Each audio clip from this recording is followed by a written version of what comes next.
with sex discrimination. And that was Ruth Bader Ginsburg who argued that in front of the Supreme Court. And I'll put it in the chat. You can put however many cases you want. 1973. That was law is the 20 law. years before O'Connor wrote her decision on affirmative action. They're different cases. That's fine. The cases are specific cases, individual cases. We're talking about the outcome of what happened by us applying affirmative action laws. The outcome is it benefits white women. Disproportionately. White people. What percentage?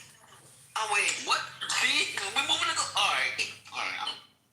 Didn't we already talk statistical percentages about the 30%? Yeah, we already laid this out. Yeah, so like you keep coming back to that point and ask and answer. Yes. Okay. I don't want to. Conversations like this are what make people like me that just want to be like, oh, nice, everybo's getting along, to just thinking really bad things about black people. Who cares? Get some data, bitch ass nigga. Like that's not a nasty thing. That's that she can have black people About personal attacks. Get But some the data. question has been asked and What the answered. fuck It's is not a the nasty data? thing. Yeah, we're talking about the facts. We're not talking about nothing like. No. She specifically asked for a statistic, a percentage by which they benefited. Where's the data? That's an objective statement that has been asked and answered, and I said it again. How is that nasty? And I'm not talking about. No, I'm not saying you were being nasty. Okay, that's what I took it as, because you said that after I made the statement that you were quote unquote. No, he's not saying you're nasty. He's saying dumb. Don't say I said things. I didn't say that. Yeah, you can clarify that. I'm not sure how you got. No, it's fine. I'm talking point. I didn't say that. Okay, great. I want to just say one last thing on this, because I don't feel like going into law school 101 with you guys, but there is a difference with the level of scrutiny used by a court. We have intermediate scrutiny, we have strict scrutiny. Race is treated with strict scrutiny. Gender is treated with intermediate scrutiny. They're different classes. They are treated differently within the court system. The cases that enabled women to then have equal protection and to change the laws happened in the 70s. There's about 6 cases. I put several of them in the chat. What happened with affirmative action happened in the 90s. It was 20 years later. I will once again put those cases in the chat so you can read about them. But what was important was the decision of all those cases, O'Connor's statement, because that's what got followed when the Harvard case came in front of the Supreme Court. Affirmative action had expired. It was over. It was done. What was intended to alter or change our system had, according to the court, finally occurred. Her prognosis of 25 years made sense to the court. That's what happened. You can like it or not like it, but that's what occurred. Okay, and another thing that occurred, 1967, President Lyndon B. Johnson issued an executive order 11375, which amended the original 1965 affirmative action mandate to include women as a protected class. This crucial action required federal contractors to make active measures to ensure equal employment opportunities, effectively expanding anti-discrimination efforts to include sex. So it started there. But affirmative action was only, 37 years later? Jesus Christ. They're 2 different movements. I know, they don't understand. Arguing against those protections? But Abby, you went to school. You went to school, Abby. The thing is, the only one that's teaching them is Google. That's what that is. Just read about this stuff, guys. Open up the cases and read them. They benefited from affirmative action and they benefited from DEI. No, affirmative action was in 92. Okay. But it was the cases, the Supreme Court cases in the 70s that changed what was happening with women. It changed it under the Social Security. It changed it under the military issues. I mean, that's what Frontiera was actually the groundbreaking case on that. But that's what started to change it with acceptance also into schools for women. I mean, I said, if you want a nice perspective on it, go see the film about Ruth Bader Ginsburg. It'll teach you all about the women's rights and the changes in the court. Abby, But somebody Abby, I just before want It's to A Question of Sex. Does someone know the name of that movie? A Matter of Sex? Or just because issue A predates issue B, so gender predates issue, the race issue. Like that doesn't necessarily follow It's not the that point. They claim that affirmative action was the reasoning for the Rich, enough. Rich, don't do that. Like that's not even a tight line of rational thought. it is a tight liner because things changed after those cases. They changed dramatically for women. The acceptance into professional schools changed. Excuse me? And they also changed after DI legislation. So just because they were in place for women first, it doesn't necessarily follow that there were no protections based on DEI legislation, no privileges. And that's what you're trying to argue. I wasn't arguing whether one assisted it. They're distinct. They're distinct. They are totally distinct. And Correct. They are distinct. One happened 20 years before the other and had the inertia and the momentum to change society for 20 years. The inertia was there. It was happening. Go look at the acceptance into professional schools as an example and the change in those professions of women coming into those professions. That happened within that 20-year period and the inertia was there. Whether it got an assist with DEI, it's not the relevant. He was making the argument DEI changed it for women. It did not. No. He made the argument that women benefited from the legislation. That was not Actually true. No, that's not what he argued. No, she's not talking to you. She was talking about Donna.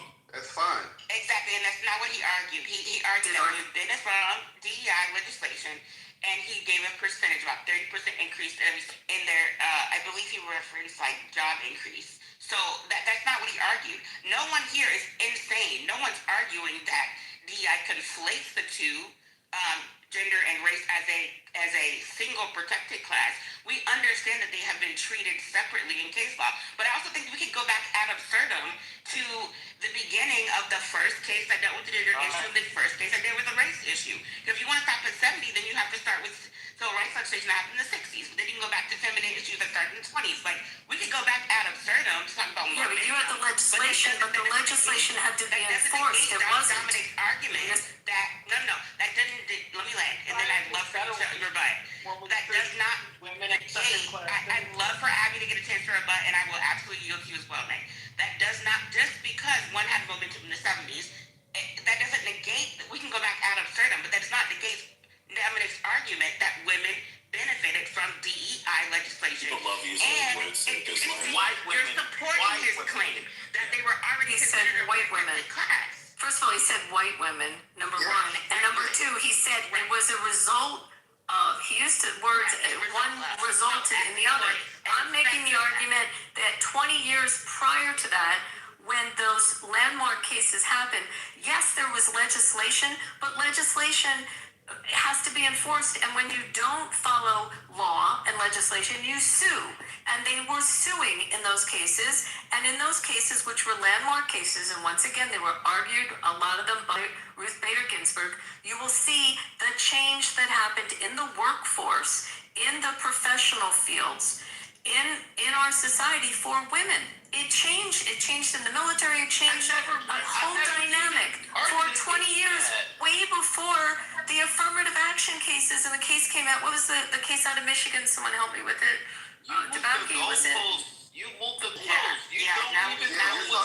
You're talking about something that happened in the 70s, and we're saying that women were added into affirmative action, protected class in 1967. And I understand you're saying that those cases were landmark cases because they actually had to apply it.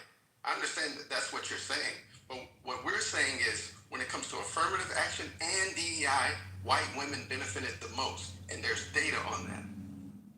Show Yeah, us. full stop. The momentum and It's already been shown. matters. Full stop. We posted it in the chat. Okay, but but what's our point on this? Oh, Never yeah. go in this circle. What's your point? Okay, now you want to talk about the point. No, we got Yeah, into the so what's the point? conversation. You weren't even in here when we started the No, but I'm saying, but where you going? But I'm asking now, where you going with this? You put in the chat. I think you're right. Let's let him ask a DEI. specific question. You gotta come with a specific question. If you were listening, have a specific No, I've been listening for the longest. Okay, but I'm so just let's really not look going at with this Harvard. now. How did DEI and affirmative action help white women get into Harvard? Tell me, because what was getting accepted to Harvard, who were getting accepted to Harvard were not white You're not women. gonna force us to argue a point that we never made. That's how you come up with an argument. I think this all started because of the pilot thing, right? Someone said they wouldn't trust the pilot if he was black, and someone said that was racist, and somebody said, no, that's not racist. Is that how we got here? Yeah, You said they quoted. I'm the one who said that if there was a black pilot or a black doctor that was younger than me, I would be yes, I would be very hesitant. And that is because they let them in. It's not because of their skin color. If I knew that they were as qualified as anybody, or I should say amongst the most qualified, I'd be perfectly fine with it. But when we knowingly let people in that are not the most qualified, I'm gonna doubt their competency, as I So should. you literally said just because they're black, I'm gonna question their credentials. That is racist. It's not racist. You're just a lazy ass who wants government handouts. Motherfucker, you just said if I see their skin color, I'm gonna question their credentials. Wait, I did their age. I did their age too. Can you tell us what the definition of the word? Can you tell us what the definition of the word racist is? But isn't it racist you keep calling him a nigga though? Isn't it racist you keep calling him a nigga? Read the definition of racism or racist. Assuming a race is superior or inferior. I'm not. No, I see. No, here's. Okay, but You can't fly a plane. That's like when you say somebody's homosexual. yeah. Hold on, Rich. Hold on, Most of us Rich. don't have it around. Okay, Rich, shut up. Homosexuals. Is my mic low? Do I have to move it down? No, your mic's messing up. You're in the matrix really bad. Okay, well, it sounds like I have to move somebody to the audience. All right, to the audience. Rich, we just talked about this. Okay. Go ahead, faggot. So no, so you're missing a step. It would be if there was no let's just say only the most qualified people got into medical school. Words, you dumb fuck. Go ahead, sorry. Amazing. Yeah, only the most qualified people go to medical school, get into medical school. Only the most qualified people become pilots. If that was the case, and it was across the board, it would be racist of me to say, oh, I think black people are dumb, so this pilot is probably dumb, therefore I don't want a dumb pilot flying me. Okay, that's racist, fine. Now, if I know for a fact that they lower the qualifications for black people to be doctors and to be pilots, okay, it is perfectly rational for me to believe that these people are most likely not amongst the most competent and quite frankly, best doctors or pilots that you can get. Therefore, it would be safer for me, and it'd be my benefit to go to a non-black doctor and to not have a black pilot. And it's not because of their skin color, it's because of how they let people with their skin color into these programs. Exactly. So here's what I think I don't get when I'm listening to people who are so anti-DEI. So what the point of equity is to recognize that people have different backgrounds and circumstances, which are oftentimes set up by the institution, should be remedied by the institutions. But it's allowing the exact resources needed to get the same outcome. So, but that's where it's a recipe for disaster. But that's the thing, though. Even social, even communist. No. The main outcome is that. Do you know who first started using IQ tests, for example? I want to finish just this thought. Okay, but you already stopped because that is stupid. I would love to hear your rebut. You're saying give you what you want. You're saying give you what you want, despite whether or not you deserve it. What the same outcome. He's a moderator. Right. The same. All right, Rich, I don't need help. Is they take the same classes, they have the same training, and they have become the same. They have access to the same career pathways. If there's no remedy for the institutional circumstances that are set up, they don't have access to the same outcome. At the end of the day, the point is, DEI or not, the people in Harvard ideally have the same outcome.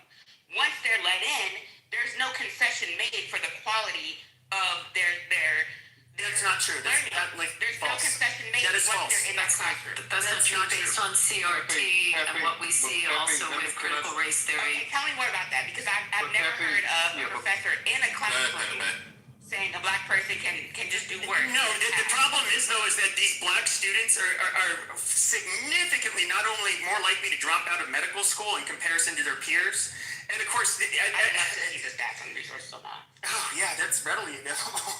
That's very common, but even worse is black people. Hold on, black people are. Hold on, shut up. Black medical students, after they graduate from medical school, are also far more likely to be basically lose their license during their residency. Basically, get kicked out of their residency programs for not being prepared. It's and of course, medicine is not. It's a serious business. It's not for everybody. But I mean. Luckily we do. At least they do throw some of these people out, and they don't make it past residency. Can I say something along Pepe? Wait, hold on. Let me make a little argument on something Pepe said. Guys, just stop for a sec. Take away race, take away gender. Something else Pepe said, and no one focused on it. He said a younger person. So let's talk about people that are graduating now, today, out of medical schools or out of their fellowships or out of law schools.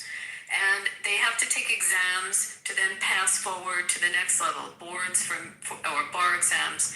So today, you have people in law schools that are graduating and taking bar exams that are open book bar exams. They don't have to memorize. They don't have to go through the process because it's an open book that the lawyer 10 years earlier had to go through, or 20 years. So now you're hiring the lawyer to go into court with you. Do you want the lawyer that didn't have to through the memorization, doesn't have to know off in his head immediately the elements of the what he's arguing, or all of the hearsay exceptions? They don't have to memorize any of it. They just looked in a book to get through the test. So you're hiring. Let me finish. You're hiring. I'm not talking about race or gender. I'm talking about youth. That's something that he said. You're hiring someone today that maybe didn't have also the rigorous testing and know how it's changed in the medical boards or in medical schools, but its testing has changed. And testing maybe post-COVID became, open books and less rigorous, and they didn't have ATs to get into schools. And you have a choice. Where would you go with that? Would you have a crisis in confidence because there's less rigor and pressure or scholastic pressure put on that student as that student's going through the process? I've thrown that out there as a question, thinking of what Pepe's. It's the don't leave no student behind generation. That's all it is. And then people get mad because you're not on their side of passing these bucks. From high school to college to whatever you're learning, it's a generation of just passing these parts because, he's that's DEI. And just like what she said, I'm gonna say it before her. I don't want nobody to represent me in court who had three or four fucking years, and they just let him go ahead and go in court versus somebody who actually done it for 10 goddamn years. But you get people that get on this app and want to defend because someone gives them pushback about it. It's wrong. It's wrong. It's not about your fucking color. It's not your color. You going to flight school and you telling me they gave you a fucking certificate less than the time that you're supposed to have? Because, we don't want pushback. We don't want to say we're racist. Fuck that. So, a couple thoughts. Pushback on smart shit. Yeah. So I'm an educator, I'm not a lawyer, but I have very strong opinions about this whole No Child Left Behind bull. And I agree. I think that the rigor educationally is lowered all across America in every type of classroom, on all types of, in all demographics, in socioeconomic areas. That's a generational phenomenon. You're absolutely correct. But what I'm also observing is that is just now hitting the college campuses, and by now I mean in the last like 4 or 5 years, where college professors are having to lower their standards overall for the entire class, their curriculum across the whole syllabus, in order for students to demonstrate any learning, right? So with that said, I think you're absolutely correct. I'm going to look at any young person and question whether they have the knowledge and information to competently practice in whatever field they're in. What I don't understand is what that has to do with race. Because again, this is a phenomenon of the last 5 years. Before the last 5 years, literally post-COVID, this was not happening, not based on age, not based on race, not based on anything. When you're in the class, you have to demonstrate your learning or you don't pass. Well, I was reacting to what Pepe was saying, and I just harped on one of the things he said. That's why I brought that up. and that's why I did bring up I said younger than me for a reason, because that is when a lot of this shit would have really ramped up, and I agree with that. No argument. But I would say though, it does unfortunately have everything to do with race in the United States. You can look at how. I forget the name of the test, the standardized test they use to compare students internationally. East Asians in America, I believe. The International Baccalaureate? No, I think it was something else. I forget, but just like, this is, All right, East Asians.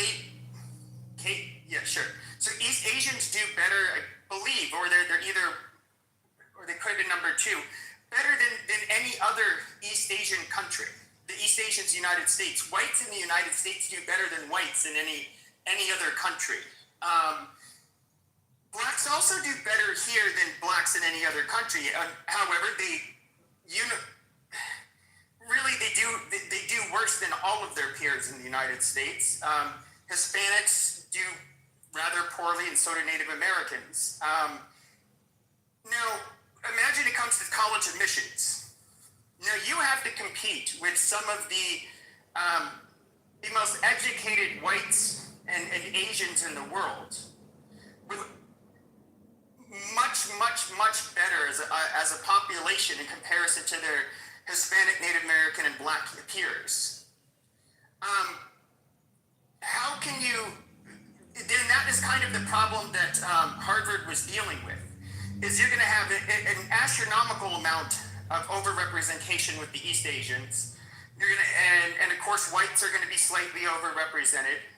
But now you have this group that does, on average, much worse than both those groups, and you have to find a way to get them in. You're going to have to kick out people that otherwise would have deserved to go into this, be granted admission, in order to take in one of the black or the brown people. Statistically, that's how it works. Or the white women, too. White women do very well. And Asian women do really well. So, I don't know what to tell you. Women actually tend to do better, I believe, especially up through high school. So, the sex thing doesn't really matter. But, so what do you do? Now, you're saying, equality of, you talk about equity. Well, it's really funny when people say this. The first people to use IQ tests, I don't know if it was, I forget who it was. Basically, it was a social assist where they did not want to waste any fucking time with people that they felt that did not have the capabilities to do the jobs that they were going to put them in. They're very efficient people. And you can look at communist Russia. Where did they take all of their smartest students? A lot of them became KGB. They fast-tracked them. They didn't put them in school with the other retards. Where does this equity come from? Because no society truly has equity. Because people are not equal. And I think that's where, you kind of saying like, you said something along the lines of, we have the same opportunities. We go through the same classes. Like, let's say you go to medical school. We're directed towards the same outcomes. That's what equity is. Sure, but what happens though is when you get an Asian that has like a 4.8 GPA and a black that has a 2.8 GPA, there's a world of difference between But those that's two. what I'm saying. But that's not who's competing at Harvard. Yes, it is, unfortunately. Yeah, it is. The 8 and it's the black with the Jews and Asians were overrepresented at Harvard. That's why they did all this. Yeah, they It was like let it. turning into literally like fucking Beijing and Yeah, Taipei. and So quantity. you have two groups of The people. ones that are applying to Harvard. No, because are we were black the with top 1.2 fucking and the performers. 4.2. No, is it all the Ivies, miss? Every Ivy League And school. two, Yes, I know. and went from That being like Harvard. 30% I'm down not an idiot. to. Be quiet. Pepe, what were you saying? What, Miss, she can answer. I'm answering. She It's went to all all the the Ivies. schools. Okay, that was irrelevant. We were talking about a specific case. Like, I know. Pepe, she case doesn't was no, North she doesn't like Carolina Abby and because Harvard. Abby dunked The on Supreme her. Court case was actually two schools. It was North Carolina and We're Harvard. talking about all the Ivies. Like, that's a given. All of the Ivy League schools were literally turning into fucking just nothing but East Asians. And But if you were to also look, post-pandemic, it's because we overperform. okay, Rich. 93% of the people that of all of the jobs gained were for people of color. Or they might have included women in there too. It was something astronomical, and there's been a couple decent articles that have come out about it, but like there's some where white people have absolutely been shafted, and especially white in pursuit of quote unquote equity. And this is in many industries like Hollywood. The media it was, I guess, notoriously did this. A lot of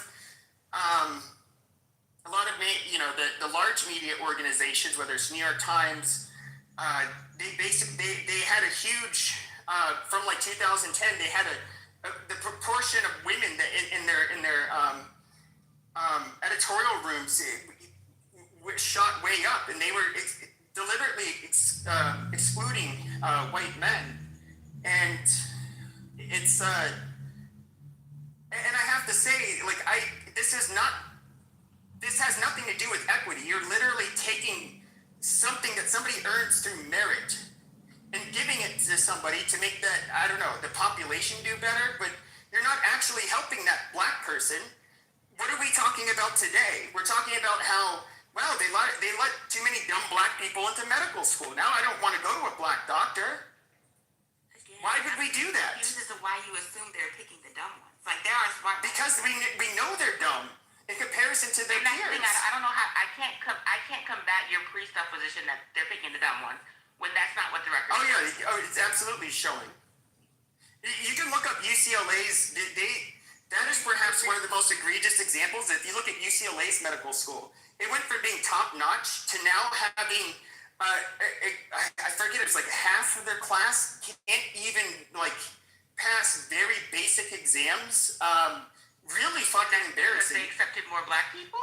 Like, what's the line? Yes, exactly. They let in well, not just blacks but minorities, and they let them in based on non-traditional ways. In other words, it wasn't because of their MCAT scores and their GPAs. They were valuing other information. They had a real radical bitch that took over the admissions there. But yeah, they're doing horribly. And so what's the numbers on like black doctor malpractice and whatnot? It's a lot higher than it is with whites. Okay, you spelled up, man. You gave us so much oral data. Is there any way you could like just provide one link? Well, Google's for free. Go ahead, finish, Pepe. Okay, why would you say that so quickly before checking? Oh, but because I've seen this. You remember the conversations I used to have. So this is all information that I still remember quite clearly. Malpractice for black doctors? They lose their licenses at a much higher rate. That's not what I'm seeing. Just, Chris research is showing that there's no major disparity. Oh, there has been actually for decades, unfortunately. I am God. This is your time not to just respond to me, but actually say something of substance. We've been waiting on that. Y'all been arguing, with something that I'm just listening to. So, Othello, you ain't been listening. Y'all been arguing, and I've been quiet and listening. Okay. So, Yeah, I know you're trying to be smart out the mouth, but you're the reason why doctors are failing. because you're running your mouth and you Go ain't on listening. mute. Because you haven't said I've been anything. on mute. You like Rich. You haven't said anything of substance. Yeah, because I don't holler back and forth. Okay. I didn't. Has anyone read like Thomas Sowell's books? Because he breaks down all this data for you. See, someone like me, I like to stay on mute so I can learn and listen instead of challenge everyone and just run my mouth and try to think. I've never been one to go to Google. I've asked other individuals that have knowledge on things. And if it makes sense, it don't need to be explained instead of just coming off the microphone and just challenging someone because I think I'm right. I want to push back. Yes, she's right. Pepe is right because it was told to me before this fucking app even came up about how black doctors, it's not a fucking race thing. He's telling the truth. And if you don't believe me, About how put your black doctors fingers what?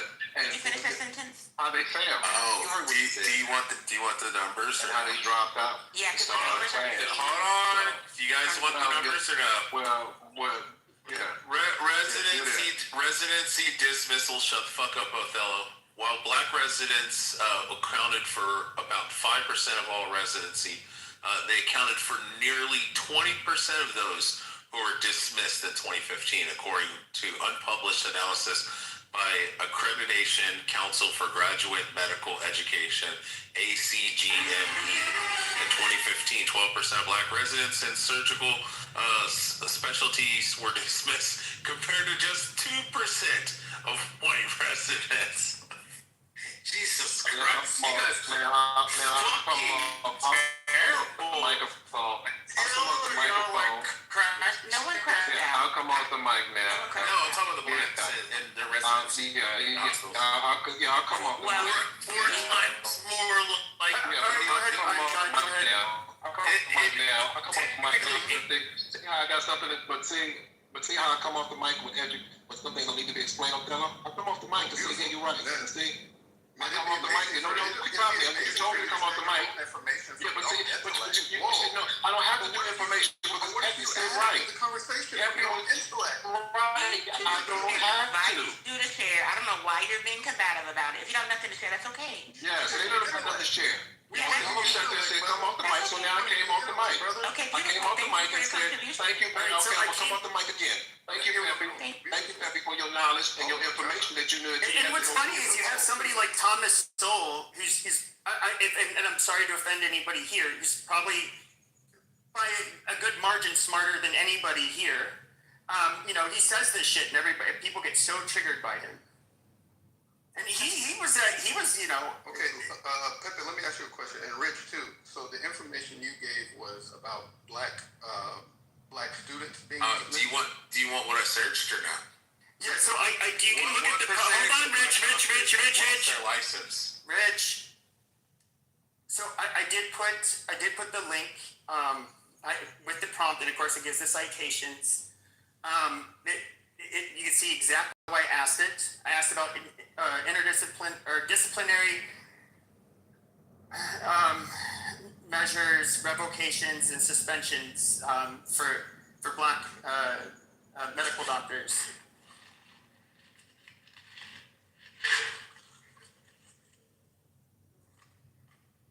Amongst black doctors.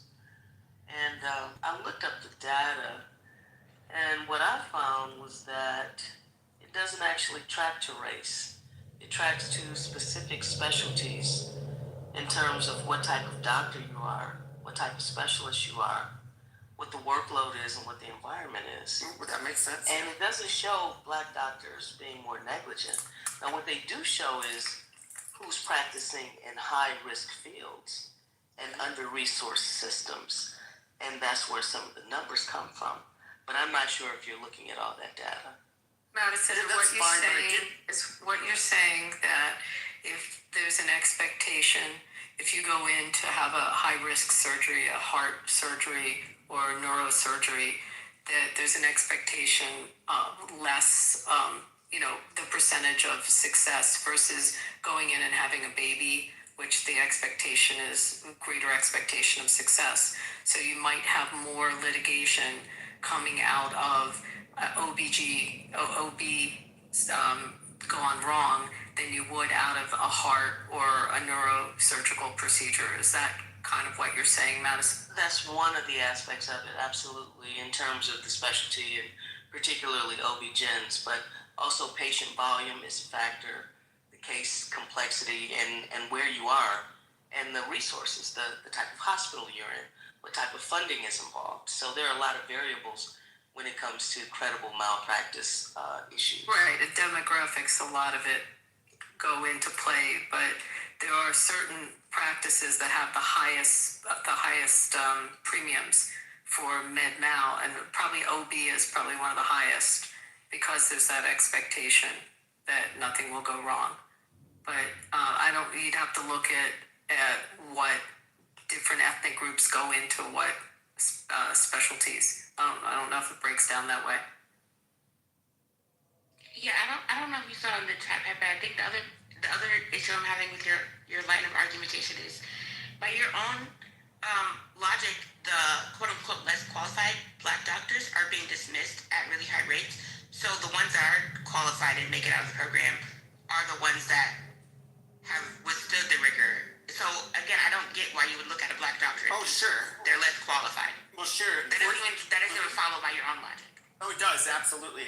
So unfortunately, once they make it past their residency, there's a much higher rate of them running afoul of the medical board because, they have a substandard level of care that they provide for their patients, or it's incompetence in general. And I, quite frankly, do not want to be the result or the reason why that person has to go in front of the medical board in their state. So I'm just not going to risk it. Yeah, I would give love me to an see East tips Asian on that, 'cause doctor that's or the opposite of what I'm Indian saying. I'm doctor. sorry. Yeah, I was just saying, give me an East Asian doctor anytime. Yeah, Even over the white East doctors. Asian, Jewish, white. Yeah, fuck the whites. I don't want the whites. I want the Jew or the Indians East even are Asian. kind of like hit or miss because they get so many of them get medical. Well, they're usually arrogant too. Hold on. No, that's not why. A majority of them do get their medical degrees overseas. I'm just going off of a hunch. I would have to back it up by statistics. I mean, personally, there's just a little bit of uneasiness with that in general. Them, having a foreign medical degree. Yeah, I don't want any American whites touching me. East Asians, The Jews, American all- medical system is one of the worst in the world. Yeah, that was the next topic. I wasn't gonna say it because I'm about to. Wait, long-term survival, Jazzy, for cancer? Yeah, treating, not treating, but like survival rates for like cancer. How about that? I don't know. What are they? I think it's the highest also. in the United States. Yeah, that's cancer if you catch it early on, which most people. Yeah, in the United States, you have the highest for like heart disease, cancer, all these different like severe things and stuff. We have like the highest rates for. Yeah, but most countries Not all don't have groups are the cancer same. or heart Like I disease. believe East Asians, Sure. for example, and even I think Southeast Asians, I think they have higher life expectancies than us. And Exactly. Yeah, that's and I do live think and that's hold on. I do think that's probably a lot more genetic than anything. I mean, they're not very big people. This is widely known. Bigger people tend to. There's a correlation between the bigger, the taller, the more built you are. Generally, the lower your life expectancy is going to be. There's not a lot of 6'6" people in the nursing home. Yeah. Yeah. There's not a lot of 6'7" guys. Genetics can be altered by your environment. So you're right, it is genetic, but a lot of it is environment. Your black skin will still be black in Alaska. I can promise you that. Like the food you eat, but that has my black skin. It'll still be black in hell too. That has nothing to do with the longevity of my life. So if you could Well, it does in a way. if you could stick to the topic, that would be great. Oh, it does. I mean, Well, we weren't talking about black does. people. We were talking about countries, and America has the highest rates of cancer. yeah, Most of those bullshit. people, What do you mean it does not? most of those people are white. It does not. Othello, White people remember have who more has the cancer green than bean? anything. If we had to, This job is degrading the conversation. no, bullshit fucking shit. If we were struck back into the fucking Stone Age and we all had to live on the African savannah, okay, my people would have a lot more of a fucking problem in comparison to your people, just from that one little difference. I'm not black. First of all, I'm not black. I'm European American. Can I ask a question, everyone? Easter cat. As long as you're not condescending and talked out of people. Yes, go ahead. He can't be any worse than you. You can't be pretentious. Well, first of all, I don't do that. Dude, bitch, shut the fuck up before you go to the audience, and Jasmine, you shut the fuck up too. Let Anthony speak. We don't have to do that. okay, so right now, this has been pretty much average 20,000 malpractice suits happening in the United States. We live in a majority, quote unquote, white country, right? So that means the majority of malpractice suits happen among doctors that do not an ethnic group of black. So when we have conversation, I think we should look at the data versus the health of everyone's individual health is based on what they're doing, based on their environment, not based on their ethnicity. And I know there's some preconceived thoughts that some people are carrying certain diseases or not, but that's not across the whole board. And some people actually take care of themselves in life. So just look at the numbers because everything is documented, guys. That's the beauty. I land on this. Documentation and people who file lawsuits let you know really what's going on. Yeah, so a simple search will tell you that when it comes to malpractice suits, there really isn't a trend in terms of the doctor involved, but it's clear that there's disproportionality in terms of the patient that's involved, where minority patients are more often the victims of malpractice. There's no discernible pattern in terms of who the doctor is, though. So with that said, I also think it's really interesting how, like you said, there's definitely some bias baked into the medical system, and we're making great strides right now to take that out in terms of things like giving black patients an extra consideration for kidney issues, right? They assume our kidneys are weaker, so we move down the transplant list, and we're less likely to receive life-saving measures like transplants. So, like, there's definitely strides towards reversing things like that, but it's so interesting because and I'm going to speak to the argument you just made, like, we're happy to talk about the genetic, like, propensities, and you're happy to apply points to black people then, but not when it comes to education or, like, success. So, it's just a real cognitive dissonance that I feel like, again, the current climate is trying to work through, but I'm not sure that on the popular level people realize and actually want to resolve. I have a question for you guys. When's the last time any of you went to a hospital and like had surgery in a hospital or experienced hospital staff? I'm gonna say 90%, and I may be low on my number of the nursing staff were Asian when I went. You're correct. In two different cities, two different metropolitan cities, and that has been my experience in both of them. It was mostly Filipino. Can I ask?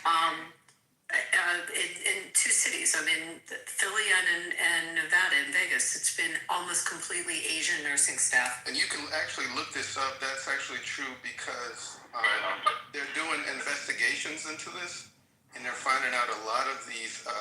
They're calling it the Asian medical mafia, right? And it's on a nursing level, and they're getting in there, and they're only hiring, their friends and family, other Asians. And you can look it up. It's a whole investigation into it. Yeah, well, And by the way, they've been excellent nurses. Like, I'm not disparaging at all. I'm just saying I noticed it.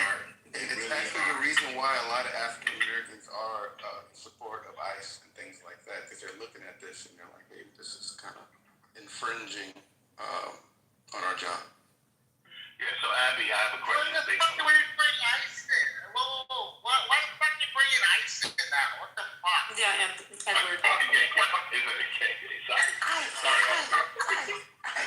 So Abby, based on what you said, I work in the death care, but we go to a lot of nursing homes, and a lot of the nursing home nurses and their staff are actual Filipino or they are Asian, and that right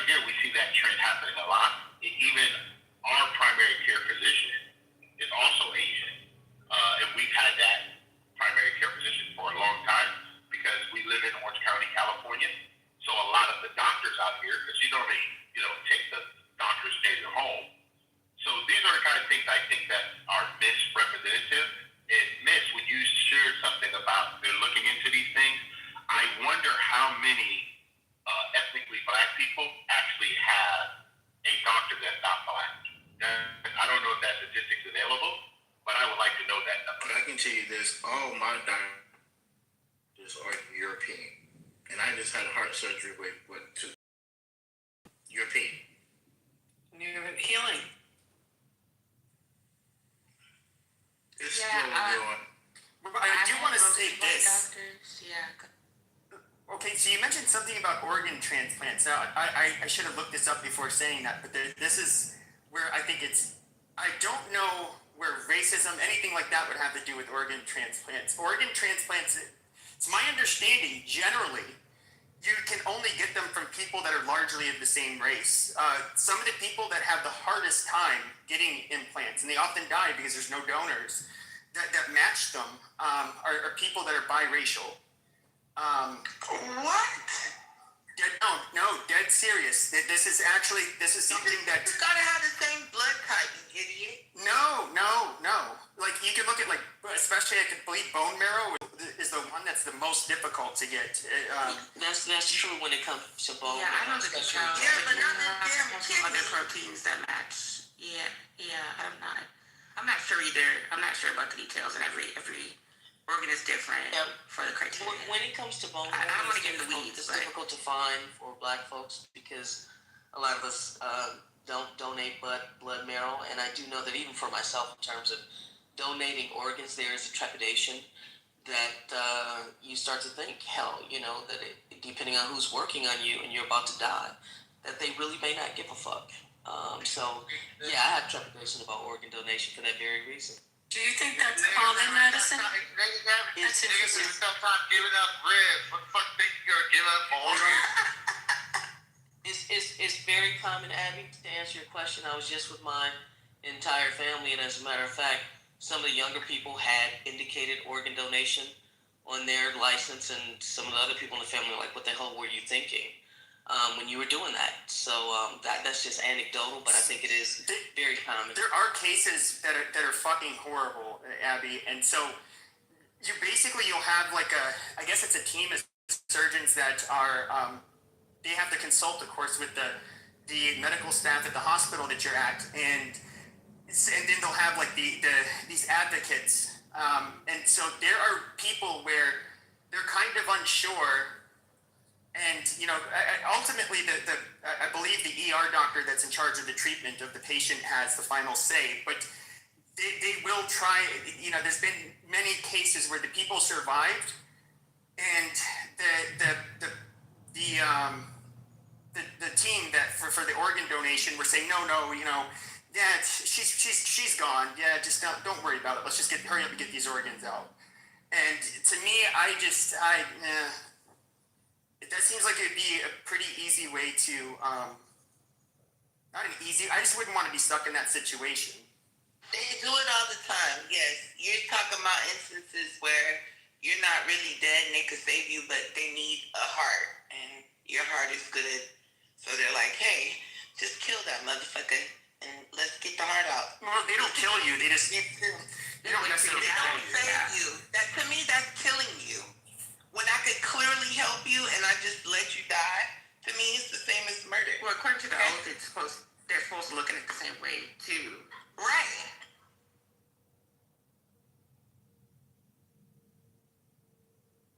We have the worst ranked medical system amongst high-income countries like Australia, Netherlands, UK. We have the worst of the worst. If you look at the Commonwealth Fund. There we go. More bullshit. Did you guys just drop it? Oh. Oh, look how that works. Look how that works, Beaver. I mean, I don't think that. I don't know. Is that really how Matt it ranks? shows up, then you bring me up. All right, That's how we stop. We also rank last in access to care, administration efficiency, and health outcomes, including the lowest life expectancy at age 60 and the highest preventable mortality. Right. That's exactly what I'm talking about. In comparison to which countries? He said other high-income. High income. Okay. I don't talk that much. I haven't talked for an hour and a half. Okay, go ahead. Say something of substance, please. Okay, eat my dick. There's your substance. So, we're talking about fucking what? Universal fucking health care. here, it's a joke. Go look at That's the not what we're European. talking about. Okay, then mute yourself and then fucking chew my ass at the end. Thank you, Miss Jazz. Fucking, if we're gonna talk bullshit, make sure it's good bullshit. You know, we're gonna talk about our ranking in health, our ranking in education, stupid shit like that. Okay, cool. If you're against it, move the fuck out. Go to Europe if you want to go eat better.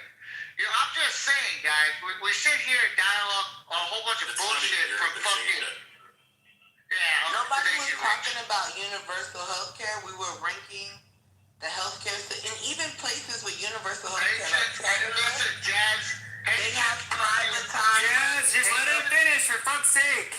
Yeah, shut up. He's Yeah, not Jesus talking. Christ. Shut up, black Dude, people. you show up and you just start fucking talking. I've been here for Nigga, stop fucking 2 talking. hours. Jesus, can this nigga shut the fuck up? I don't know, can you? No, Shut can you? your mouth, LaQuisha. Jesus. Fucking put a fucking cork in your composter, I guys. don't think anyone wants to hear you except for out. Like, come on. Fucking. Well, no, he just wants to say, and you've had two different people fucking jump up and attack him while he's fucking talking. I mean, for fuck's sake. Right, one mic, y'all. One mic. We've managed to not make it too nasty so far. Just one mic. Yeah, muzzle the black woman. Attacking him. Bitch, you're gonna go to the audience. Shut up. Well, Steppy is You know what an attack is? Steppy is the album of day drinking. Nobody attacked him. Day drinking, bitch, I got fucking sick. You got a Look at fucking him. problem the way I fucking talk, bro?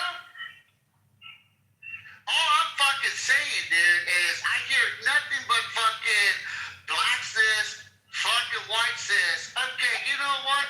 It's a disgrace. The reason why the black community has not always something to bitch about is because they don't fucking solve the fucking problems. That's it. You know, Chinese were fucking slaves. Blacks were fucking slaves. Where the fuck is the Chinese community above the black community? Why? Because they don't fucking linger around on fucking the past. They fucking cowboy the fuck up, move forward, and fucking say, hey, we're gonna be number one in the fucking educational system. We're not gonna let a white man fucking hold us back. We're gonna fucking take the realm and fucking go forward. They look at where they are. We were just in an hour-and-a-half conversation about how Asians are in all the fucking top-tier colleges. And then you guys were bitching about how the black community has to go through a DUI fucking policy to be elevated into it. Show some fucking accountability. That's all I'm saying. You know, and by the way, I'm a mixed man too. My mom's black, my dad's white. I'm in that fucking community. So, you know what? I'm in a fucking situation because you know why? I want to project myself forward. I'm not going to go back on my great-great-grandmother's fucking life. It's tragic. But I'm going to move myself forward, my community forward. I'm going to project where a black man and my sister, black women, can do for themselves and not come on Clubhouse or anywhere else and say the black community is held down because the white man can't move me fucking forward. Thank you. Now go fucking bitch. And Steph, the thing is, I'm telling you, that's it right there. Because then they all get upset when you pull the truth out on their fucking ass. Because you know you put the mirror in front of the devil, he don't like his own fucking reflection. They expect you to ride with them and settle. And the moment you say the word black, well, then shut the fuck up. Asians are not tripping off a Genghis Khan no fucking more. They're fucking got robots on stages and moving forward, coming over here. They're not thinking about that. And I'm glad to hear it come out of another person. But when we say it as black people, oh, you're cool, you're cool. Don't give a fuck. I don't hold hands with these stupid ignorant motherfuckers. You guys motherfuckers goddamn fast. That's all they want to do. And then you sit there and complain when in this time and age, I look towards the educated black people that are doing it. That's what I look for. I don't look to that negative shit. I don't look towards the negative shit. I look at the black woman that has the business. I look to, please don't come off the fucking mic. I don't come off the mic. I'm just like Steph. I kept quiet. And I'm saying something good. I look towards the educated blacks That's what I do. That's why my spirit is good. That's why my soul is good. My body is healthy. I don't listen to that negative fucking shit. Still talk about that old ass shit. So you ain't say a dumb breath out your mouth. But no, they don't like that shit. Yeah, I'm just not sure that, like, why. Go ahead. Hey, what's your credit score, bro? We don't even have to go there. I just don't know why. Well, I am.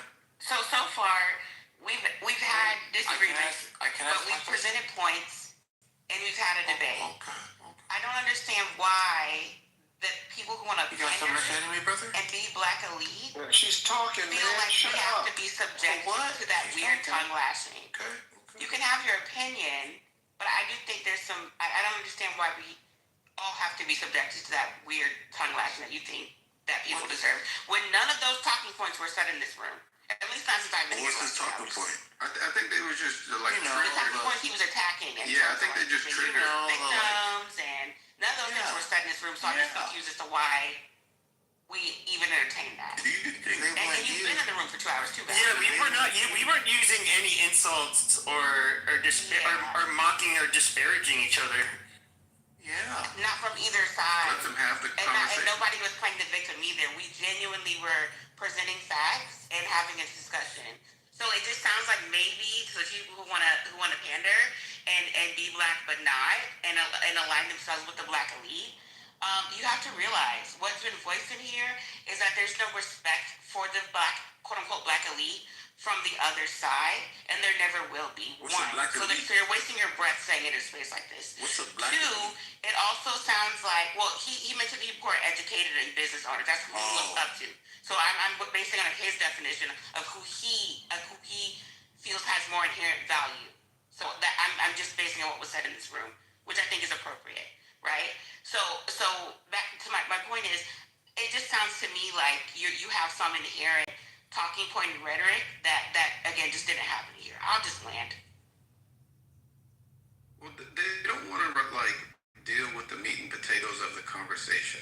They want to like skim, on, I guess, like these generalities, like, oh, it's just a bunch of black people in here complaining and crying, when literally, we're just like exchanging data points, exchanging links, like, I think it's a great conversation between Miss and Pepe. I want to hear What you did he guys say speak y'all more. crying about though? Yeah, I want to hear you guys speak more in the future too. And What did he say?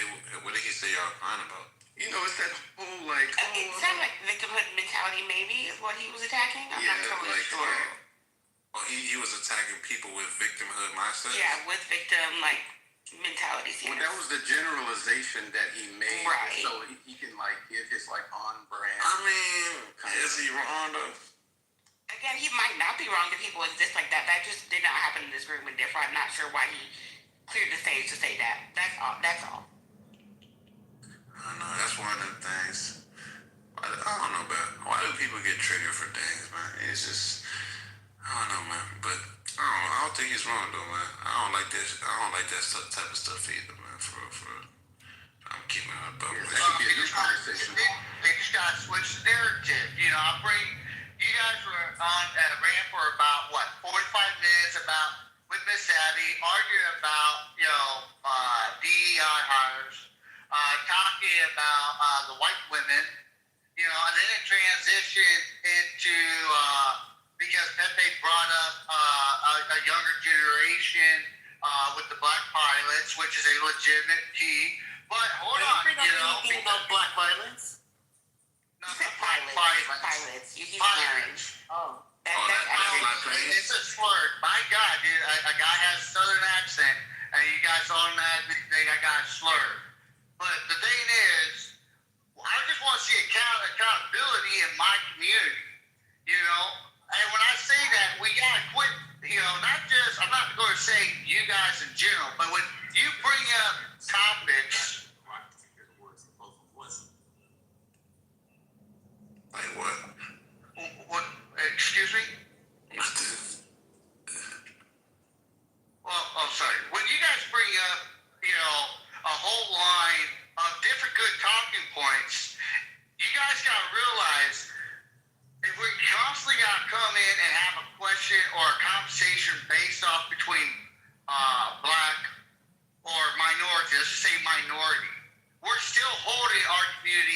victim.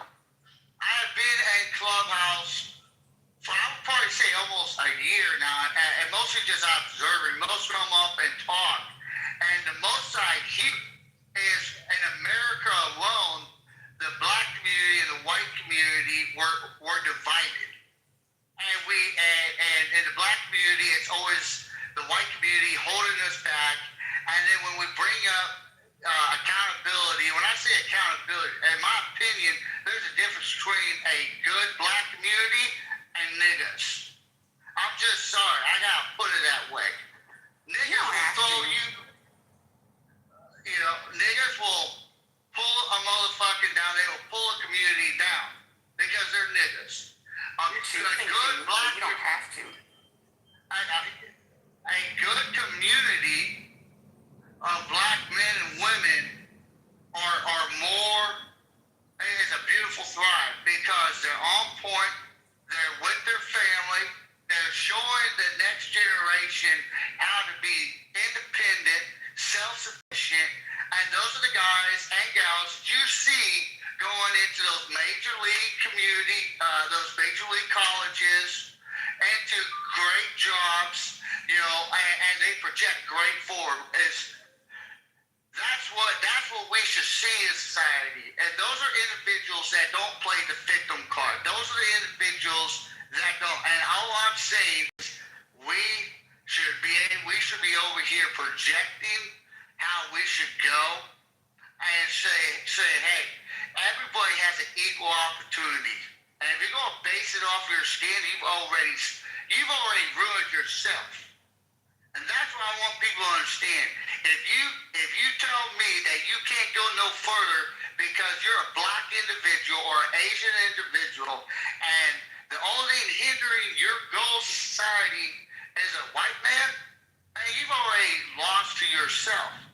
And I hate listening to these conversations about how we gotta go, pick the statutes and the laws about DEI and how it brought in women, white women, black communities, and stuff like that. Let's just quit talking about it. Why? Wait, hold on. Why do you feel like you have to interrupt the exchange of knowledge that would happen to, I just want to talk interrupt about something that's everybody not even going on? It's not even going on. I have that privilege like you guys. You guys have been molesting my fucking ear with your bullshit. Well, you can leave too.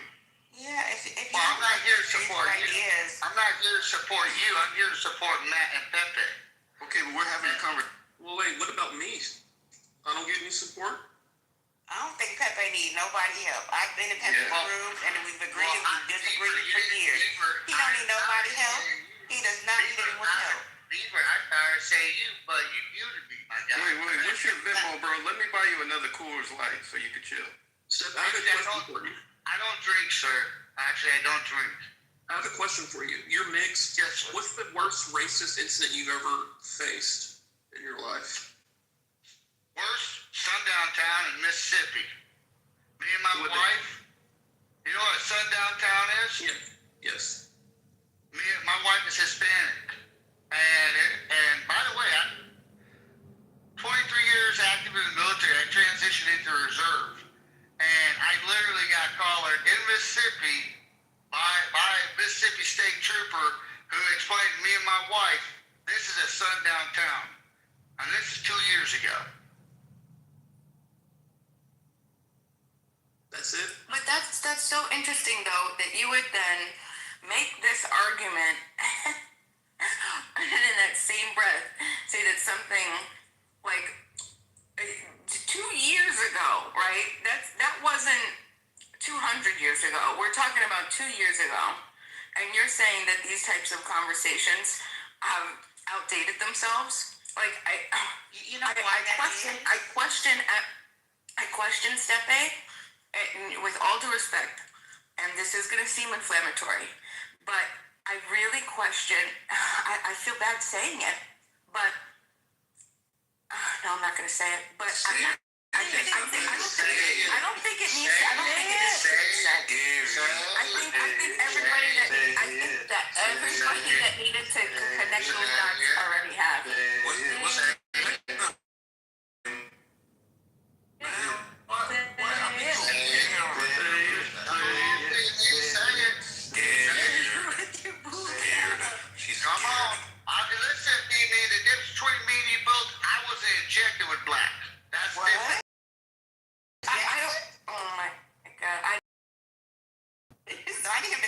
Say that shit, bro. I'm better than Rich, so I don't mind him being up here.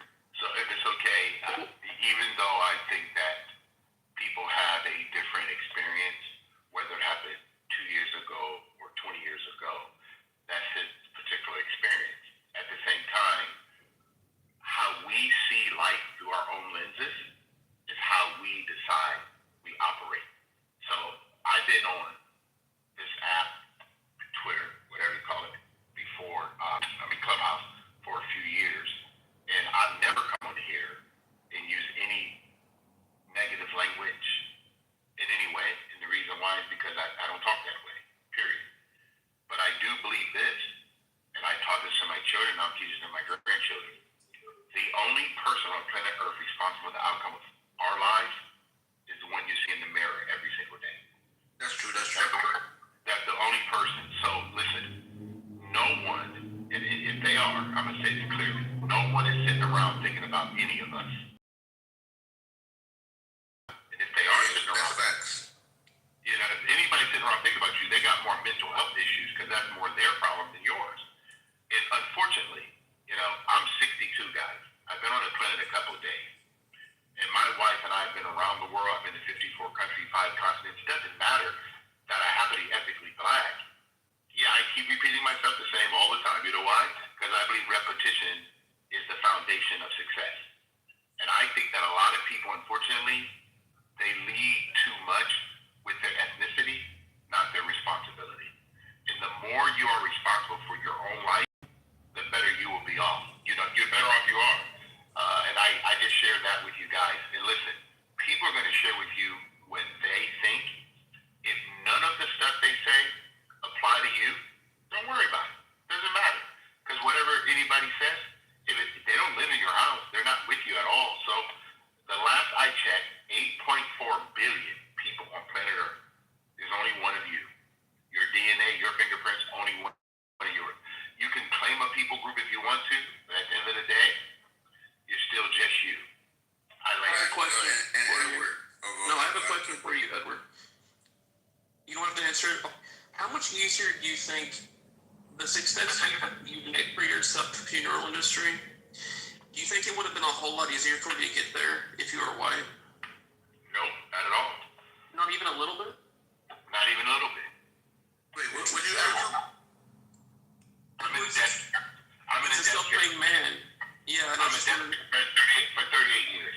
I started working for corporate America 38 years ago in death care, my first year out of college, and I worked for the largest funeral home cemetery company in the world at the time.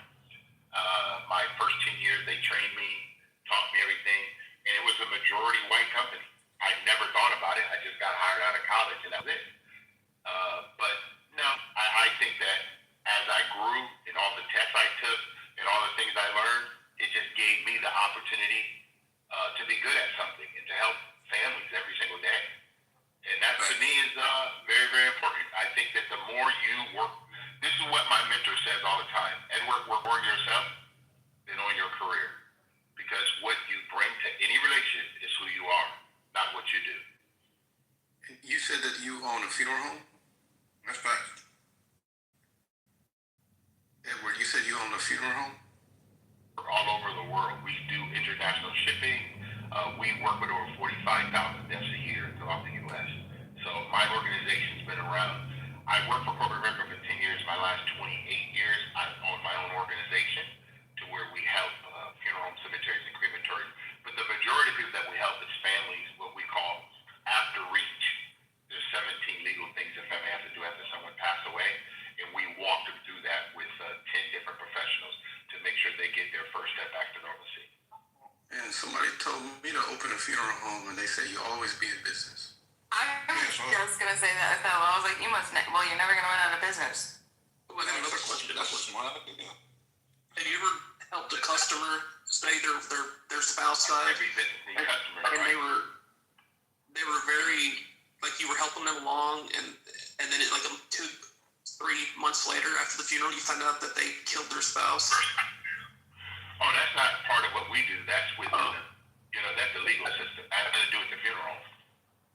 Well, no, I know. I just wondered if you ever like helped someone through the process, and they were the death was ruled like just a natural death, and then like a year later, you read in the paper that it turns out the person killed their spouse. We probably had one or two of those, right? It never happened in our organization, so I would not know that. But Would you know? No, we would know if that person was part of our family, because we post all of our obituaries either on our website or or their Facebook page or whatever. But it's never happened to me in those cases. So You don't get haunted by ghosts, bro? What are these questions? No, I remember walking. My grandpa was an electrician, so he would go turn the lights on at the funeral home. And one day he just took me back to where they working on the bodies, and I was like 11. And that shit like changed the course of my life. That shit was so scary. They try to get you, huh? But yeah, I agree, bro. Black people, bro. We need to stop complaining and shit, bro. We need to stop complaining, bro. I tell this shit all the time, bro. We need to stop complaining about these white folks. I don't think white people get up and think about us. So here's my. And then, hold on. But it's just like, a lot of people like to play this. There's a couple people I don't get in this world, right? Because it's like, the bigger you look at the picture, the less and less certain things matter. People that cry about racism and shit, or getting treated unfairly and shit, bro. Like, I'll be like, bro, you a fucking pussy.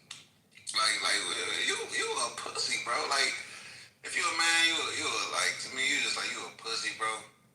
I don't even mean to say it like that. It's just like, you really just a weird type of person, bro. Like, your whole life is oriented around racism and people's perception of you. Like, that's not their God-given right to perceive you however they feel like. People need to start understanding that you don't control other people, bro. When, like you said, Edward, if a motherfucker want to be racist, so the fuck what? It's already people in the audience tripping. These are the people I be talking about, bro. Because these people let a racist interaction dictate their whole day, their whole month, their whole year, their whole lives, bro. Motherfuckers be telling me the stupidest shit. Oh, I experienced racism. He gave me a microaggression at work. I'm like, bro, shut your pussy ass up, bro. You feel me? Like, shut your bitch ass up, bro. You was a bitch, nigga. Like, really, bro? That's gonna stop you from going to work. How do you pronounce your name? What you say, Edward? How do you pronounce your name? Kaz. Kaz. So I have a question for you, Kaz, which is it's just a practical question. Do you think we pick people up in a different truck What do you mean? when they pass away? Do you think y'all pick people up in different trucks? Yeah. No, I think y'all pick people up in whatever they pay for. No, we pick everybody up in the same truck. I don't care what. Same truck, yeah. Oh, you don't have a hearse for black people? Not at all. We pick. What about for Indians? Do Indians know that? They put them in a different hearse? Oh. No. Listen, guys, I work with every people group on the planet. When they expire, we pick them all up in the same truck. And we don't care who calls us. Doesn't matter. We do every type of service on the planet. And people call our company because we do good business. They're not looking at us because there's a guy who looks like me that owns the company. No, they just want to be served properly. Everybody likes excellence. I don't know any person on planet Earth that does not like excellence. And excellence has no ethnicity to it, guys. And that's why what you're talking about, guys, is so important. If you get up every day and you just walk outside, my mentor said, opportunity has a very unique way of presenting itself. It stands on every street corner around the world, waiting to be recognized. Right. Life is too short. I go ahead. I'm sorry, guys. You're right. And it's just like, I feel like certain people, I don't like these type of people. They get up and they have a dark cloud over their fucking head, bro. And they just take that shit everywhere they go. Always crying and shit. Always complaining about white people, bro. Like, See, but that's not because it's not. Do you see like the difference? What? So it's all environmentalism. That's what the whole thing is. Edward doesn't experience that. Listen to Edward has all these mentors. He has people that are able to guide him. They all the biggest self-help experts, they all say you're the sum of the five people that the five people you hang out the most with, right? They talk about psychology, how we could reprogram our minds according to what is presented to us, right? And so one of my greatest moments of realizing that was in a philosophy class, an actual philosophy class. And it was in the Heights. It was a satellite office, and our philosophy professor asked us all to go to the window. And we all got up and we all went to the window, and then we looked up to the streets. And he says, "I want you all to give me the best explanation as to why in our county you can get for this community college, you can register for free for this time. And I want you to tell me why there is almost 100% white people inside this room, and outside, I want you to count how many black people you see." And we did, and I mean, like, right outside, we were right on Broadway, right? And so there was dozens, there was everywhere, and then inside we were all white, and so we had to come up with an explanation to that. What is the explanation? Is it that white people want education more? Is it that white people are smarter? Is it that white people are that? It's all environmentalism. It's what you grow up with, who you're around, the minds. Robbie, it's philosophy. It's literally called environmentalism. I meant to give a heart emoji. That's not what environmentalism is. It was supposed to be. Philosophically, right? When you talk about determinism and free will, right? Environmentalism, right? Yes, it is. It is environmentalism. You're not gonna. I just gave the fucking scenario. You wanna challenge my philosophy professor? Challenge him. Here's what I would say, right? Because I see what you're saying, but then again, how do you explain the certain individuals in these environments that still see the bigger picture, right? So, like, let's say me, right, where I'm from and stuff like that, most people don't think, so what I've done is like, only I've done it, only I wanted to do that shit. Only I saw that path, right? But it's like, I'm around people that they doing other things. Most of them are. So it's certain individuals that even in those environment, they still go out and do these things though. But it's really just that victimhood, bro. Like, it's really that victimhood, and people just you're not all the way wrong. You're very much accurate, but it's not only environmental aspect that has something to do with it for sure. But it's something deeper than just where you're at. It's just a collective mindset people have, and that shit kills them. Yeah, let me ask this question, B-Ma, and thank you, Cass. B-Ma, and I hear you when you use the word environmental.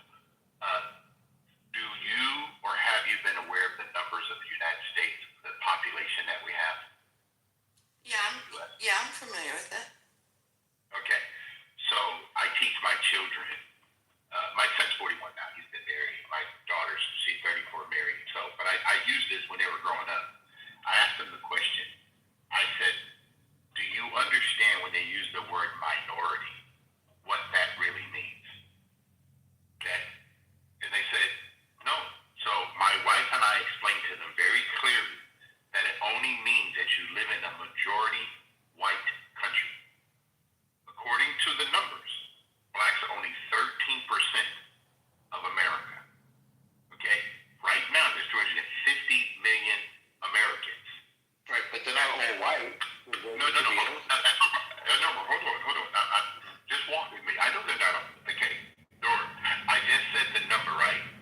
I said there's only 50 million Americans that happen to be ethnically black. So they the rest cannot be all white. I know that. Okay? But you got to follow along with the understanding, because it's unfortunate that most people hear the word minority and they think that that means they cannot compete. And that's why I was mom, that some of the things are environmental, but when it comes to raw numbers, this is how many ethnically black people who were, okay? The same thing when it comes to the number of whites. There just happen to be more. But when you look at the numbers and you really break it down, and I'll land on this, guys. My wife and I live in Orange County, California. The community that we live in is 568 homes. There's only myself and my wife, another couple, my wife and myself and another couple who's married are the only two people that look like us in the whole community. And we never once thought, and let me finish up, and Nemo, I'll let you go. We never once thought that we should not move to this neighborhood. Nobody wanted to be in a community that she liked. And that's why we bought the home there. It didn't have anything to do with our color or nothing. We could afford the place, we were comfortable, and we've been living there. It's our second home out there, okay? So we've been living out there for over 25 years. And you know what I've never had? Never, I'm telling you, literally never had. I'm 62, guys. I've never had any experience with someone coming. You know why? Because most people are the same economic bracket. Most people have the same education bracket. Most people live around people that's like them. Not because of ethnicity, guys. And the unfortunate thing in America is we like division, not addition. I land there. Go ahead. No, I think you make good points. It's interesting. It's a good story. I will say though that kind of backing off of what Bima said, I do think that this isn't going to be necessarily based on race, but there's obviously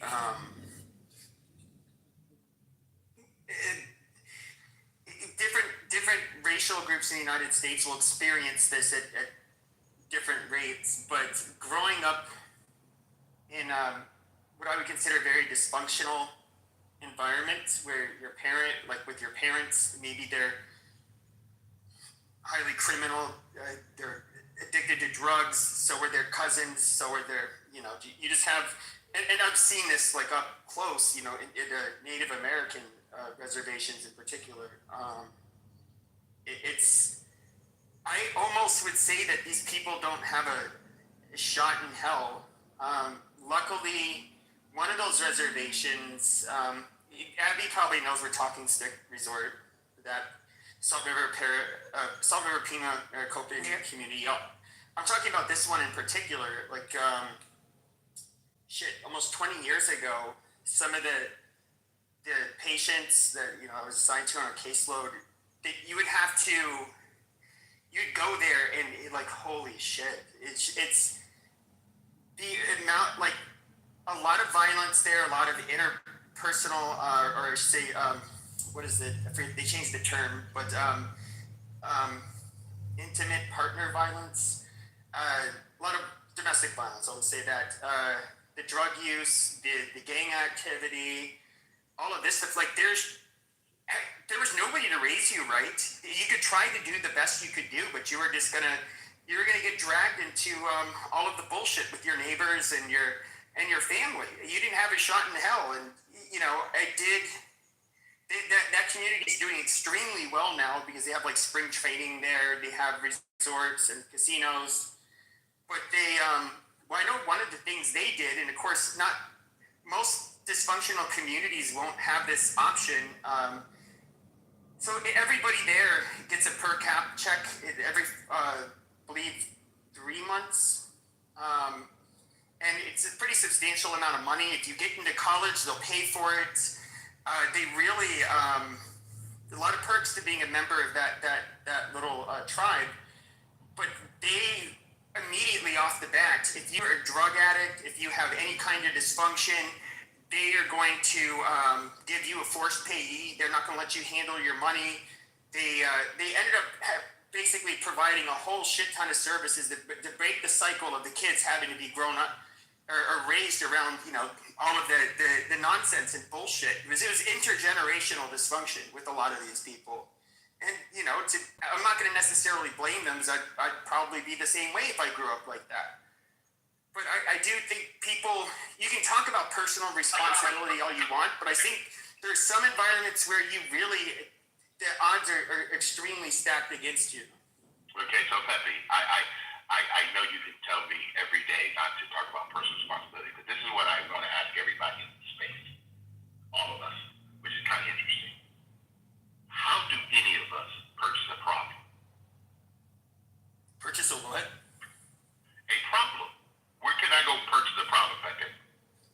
you're born into it. That's my point. No, Pepe, I'm going to say it again. Where can I go purchase a problem? Wherever you want. No, you can't purchase problem. They don't sell it. I don't care. I'll just find you a drug dealer. Hold on. Drugs. Yes. Hold on. That's not purchasing a problem. That's a person not having discipline over their own self. You're not purchasing a problem. Guys, they don't sell problems. Every problem, and I'm just going to use that word, that I've ever had in my life because I made poor decisions. I made bad judgment calls. But did you grow up in, you sounds like you grew up from what how you talked about your parents. You grew up in a nice household. And I do hear about children that grow up in poor communities, especially when it comes to immigrant families. Now, immigrants are poor for a lot of reasons. Largely, they just don't have a formal education. But they're not necessarily dysfunctional people. They're good parents. And you hear about these people, that's their home, and they're in charge of their children. So they will push their children. But what do you do when your parents are abusive and they don't give a fuck about you? Go ahead. Pepe, I hear you loud and clear, Pepe. But you're talking about someone being inflicted with something versus most of us having better opportunities than number. That number again that you're talking about is not all of us. A lot of us have survived a whole lot of pain, a whole lot of stuff. We've survived. You know why, Pepe? Because we have better choices and we made better choices. I didn't survive that environment. No. You didn't survive, Pepe? I didn't survive growing up in an environment like that, no. No, you didn't survive. So you're telling me... No, my dad was not smoking meth in front of me. I wasn't getting molested or raped by family members. I wasn't getting the shit beaten out of me. No, none of that. I wasn't having to fight with kids my own age every time I wanted to do right. I'd get jumped, beat up, picked on, whatever. And so I had to resort to the same bullshit that they were doing in order just to be left the fuck alone. I mean, that is a reality in some of these communities. Pepe, listen to you. I just want to say this. That's a weak mindset thing. It's just a weak mind. It's like, you know how many warriors, some of the greatest warriors America has ever had the luxury of serving the military, all came from dysfunctional families, but they went a different route and became some heroic men. Some of them make it, but... Yes, but Pepe, I'm going to ask you a question. And everybody in this space, please help me. How many of you have met someone that Pepe described it, that, they were whipped by their parents, their dad was doing methamphetamine, their mom was doing all kinds of crazy stuff. How many of us in this particular place right now that's had this situation actually happen to them? Or have most of us in the United States had relatively, even if you didn't have both parents in the house, you relatively had a pretty good, what we would call childhood. Even though you didn't have all the stuff you wanted, how many of us would say that? Me, I've had a pretty good childhood.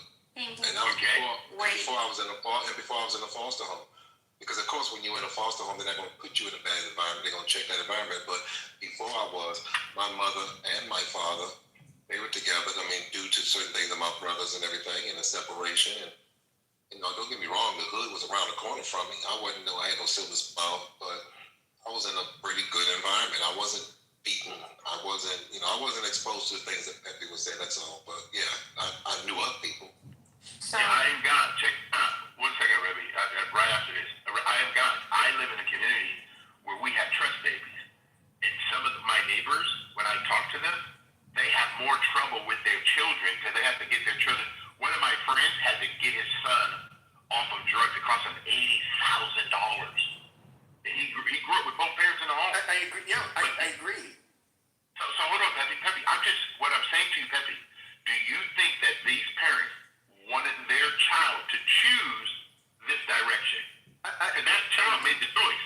The child. I'm going to actually take another route when you say that child has a choice. Okay, first of all, there are reasons why people have the problems they have. Some of them are environmental, and I would say depending on I'll just say your genes, which is largely going to be how you end up navigating that. Some people that will push them over the edge. They won't respond very well. When it comes to trust fund kids who have good parents, yes, and by the way, you can look this up. When it comes to drugs and alcoholism, there's a highly genetic, by the way. Some people are far more susceptible.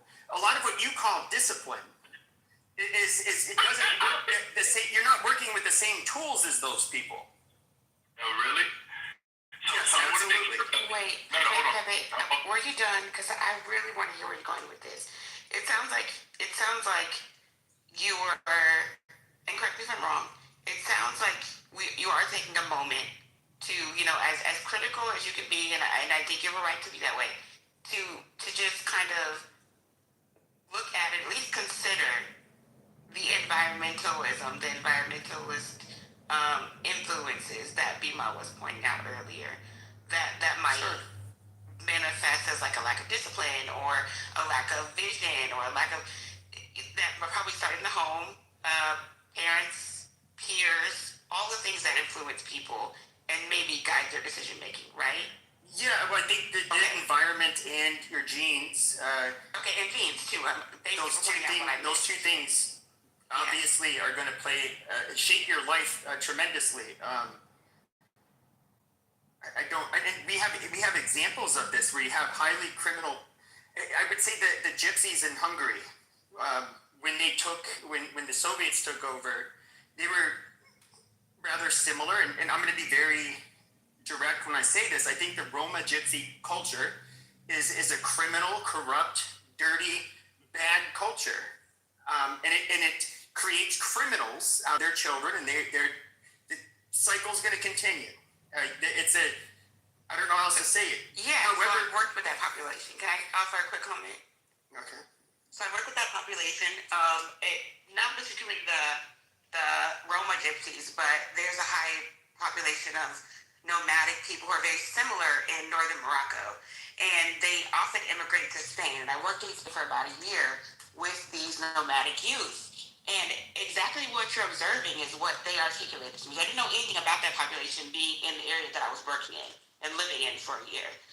And so what they say is when I talk to them in the classroom, and I was there as a English language and culture guide, so just talking to them about what their options are globally and how you global citizens, and of course supporting their actual English instruction. What they communicate to me on a daily basis is they didn't give a piss what I had to say about their future, because their future was already predetermined by what their parents were struggling with. Their future was already predetermined because they could only think in terms of survival, because that's what that nomadic gypsy culture is oriented towards. They have to move around. They immigrate from country to country, space to space, highland to lowland, and they can't afford to think beyond survival. Now let's transplant that to some of the other American contexts that you were. Well, I was talking about Roma. If I can get back to that Roma gypsy example, go ahead. Because I wanted to give you an example of groups of people where the environment changed and then they change. The Roma gypsies in Hungary. Do they change or they move? The Soviets they couldn't leave. The Soviets basically said, hey, you fucking thieving gypsies, all of your kids are going to fucking school, all of this gypsy nonsense, you're going to knock it off or you're going to face the wall. That's that. Okay. When it comes to, you're going to work, you're going to do all of this stuff. And within a generation, basically, all of that gypsy lifestyle just disappeared. The gypsies actually, there's still the music, the food, which gypsy food was always kind of popular in Hungary. That disappeared. We can look at the Southeast Asians that ended up immigrating here in the 70s through the 90s. They were highly violent, highly criminal, big into gangs, and now they have very low crime rates. They surpass white Americans in terms of receiving college degrees, lower levels of interactions with the law enforcement, all of that stuff. And that is environment. It's not, their genes didn't change over one generation. So I do think some people, it's not just, like Edward would say, oh, maybe they just started to make better decisions. No, I think that their parents that were immigrants, literal, a lot of these people were literal peasants from a very poor, violent place. They didn't know how to raise their kids really in America. I mean, it's a place that's completely foreign to them. Okay, I understand why I was thinking differently based on my experience now. So let me ask you this. So I want to make sure I'm understanding, you properly this time. In that particular cultural context, you said the government intervened, required them to assimilate into the educational system, and within a generation, the culture, or subculture rather, changed, right? Yeah, they were not allowed to do any of the thieving gypsy bullshit. Right. Okay. So, I guess, would you say that was a net positive or a net or a net negative? Net positive. I mean, even if and I get it for Roma gypsies. Yeah. That is a historical. We are in a way kind of like taking a knife and cutting a chunk of their actual culture out. But I'm sorry if your culture is being a fucking thief and doing the shit that they do. I don't know what to tell you. You guys can go form your fucking country, which you're not going to be able to. Otherwise, you have to exist with the rest of us, and we don't steal from people. Bingo. You right there. Pepe, if you can articulate that, then you can start to understand what equity is. They wanted to disrupt the systems and the culture of the gypsy class so that they have comparable experiences and outcomes and could contribute positively to society. Well, the outcomes part is, here's where I disagree on the outcomes part. Okay, tell me, because I'm not as familiar with that context. Sure. Correct me. So I think that, like, compared to, like, white people, there's a few groups that do better. You have some, what I would call purely merit-based immigrants, which are, like, the Igbo, Nigerians, you have the Northeast Asians and even the Southeast Asians to an extent. Jews do better than at least white non-Jews. There's groups of people that do better than us. Now, I personally, I think some of it is cultural. I do think that group averages are a result of genetic differences between groups. I don't think that whites, for example, are going to be able to surpass East Asians as a group. Not as individuals, but as a group. I don't think we can do as well as them academically. When it comes to Ashkenazi Jews, I think there's a gap in especially a few areas that it's largely genetic. And I also think they really value education. It's cultural, but I think there's a genetic component where we're just not going to catch up to them. At least maybe hundreds of years from now we'll be the same, but not. I don't think culture can remedy that. I think with black people, there's kind of a similar thing going on. I don't think that as a group average, they can perform the same academically as for example, whites can. And once again, I'm not talking about individuals, I'm talking about as a whole group. I think we can improve the conditions of African Americans. So, like when it comes to intergenerational dysfunction, them, taking a lot of the negative shit out of their society, I think would be a good. Promoting them being, educated, doing what's right, hardworking, all of that shit that successful groups, including groups that are more successful than whites do, I think would be a good thing. But do I think we can make it so black people, at least within any amount of time close to now, can be at parity with whites? Not really. That's just my opinion. So let me ask you about, we have to go back to the Soviet context really quickly. So I want to think about, because again, I see a parallel there with equity. So are you thinking about the gypsy as also genetically inferior? Or I just want to say hello to everybody. Hello. Gypsies have one of their jobs. I really just need Pepe to answer this, and I would love to hear that. Can we just get a yes or no from Pepe? I'd love to. I don't know. I'm going to be honest. I don't know. when it comes to how they do. That's how you're thinking about No, it. as they do. I don't know how gypsies in Hungary do academically.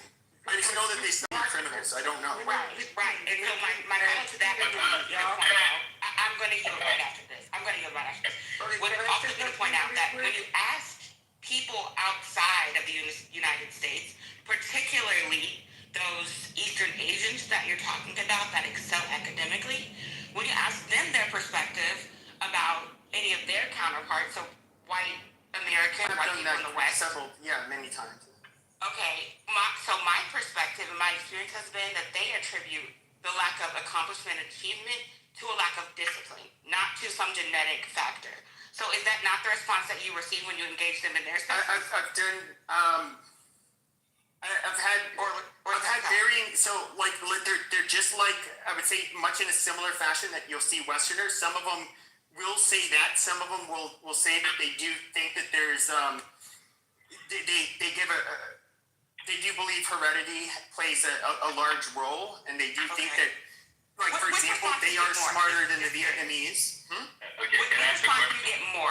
Just out of curiosity. And we're just Eastern Asians to whites. Well, because I've had most of the conversations on here, I would say that, and obviously the people who would talk to me, it's going to create a bias. I'd say it's roughly even. So, fair. But that's not a fair. I'll yield. I won't dominate the conversation. Thank you, Beth. No, you didn't dominate. So I'm going to ask both you, Pepe and Miss, a question. After the Emancipation Proclamation, for 100 years, how well did blacks do in the United States? You said for how many years? For 100 years? 100 years after, from 1865 until the early 1900s, how well did blacks do in the United States? Better than blacks anywhere else in the world. Relative to what? Relative to blacks in the United States before that point? No. Relative to when you use the term equity, because that term does not go. Look at better than today. Say it again, Holly. Holly tell you better than today. And the reason why? Because they focus on family. They focus on personal responsibility. Okay. Blacks did extremely well. Well, listen, my grandpa was born in the late 1800s. My dad was born in 1919. Okay, they both was married to the same woman. My grandpa had 49 children. He was married 49 years, had 11 children. My dad was married to about 50.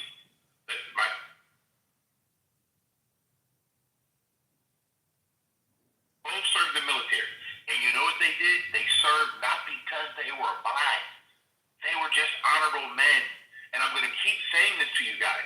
We have to stop thinking that people are doing stuff based on their ethnicity.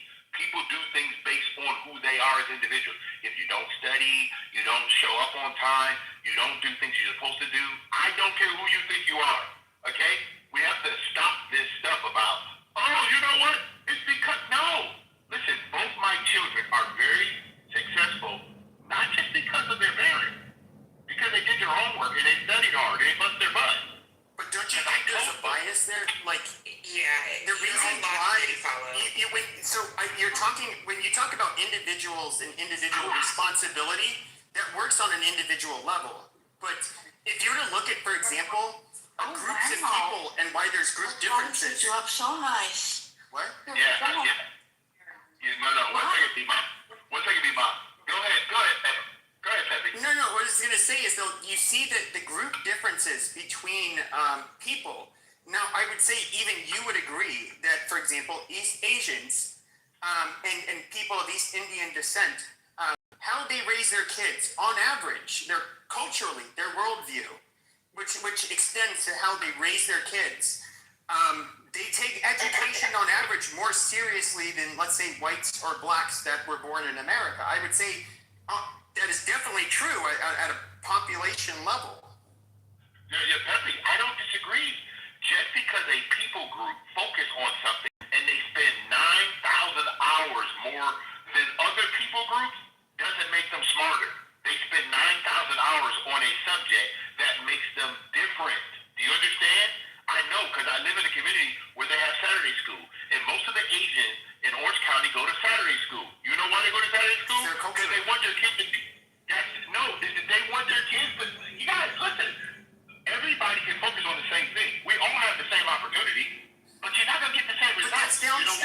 culture, though. Like they have to put a curfew at 11 p.m.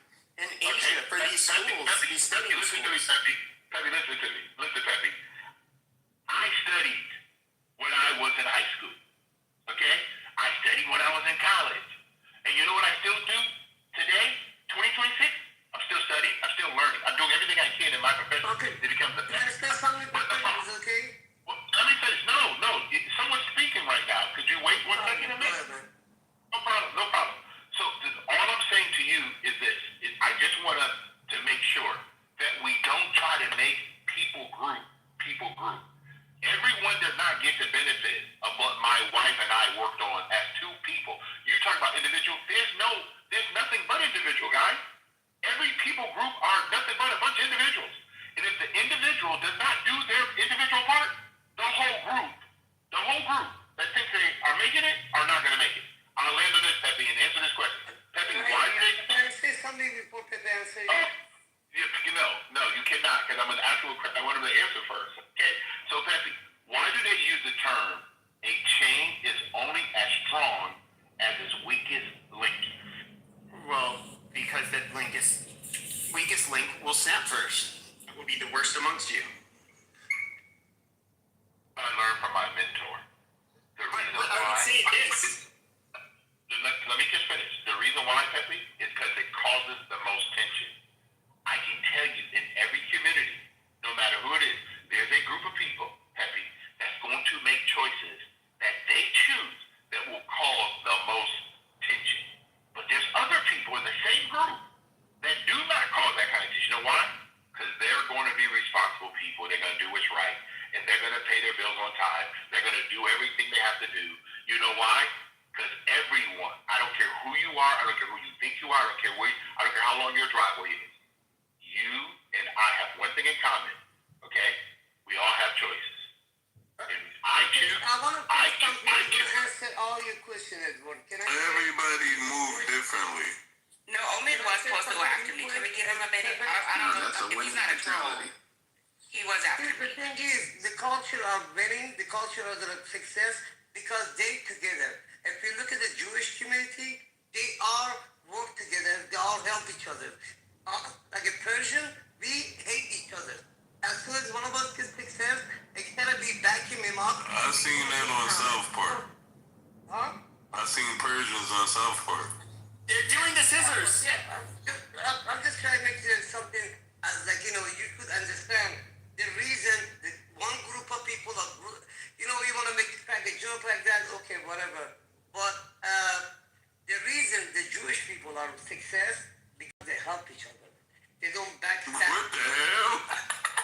Yeah, you don't know about the Jewish culture. No, I know. I know you about to get canceled. My house is a block away from the Jewish school. I live in a Jewish neighborhood. I live in Skokie, Illinois. So it's all the Jewish are basically live in the neighborhood. The reason I'm telling you, they even helped all the culture. I had a family friend. They couldn't pay the bills, the electric bill. It was behind for 1 month. It was a community. They were helping the other Jewish poor people.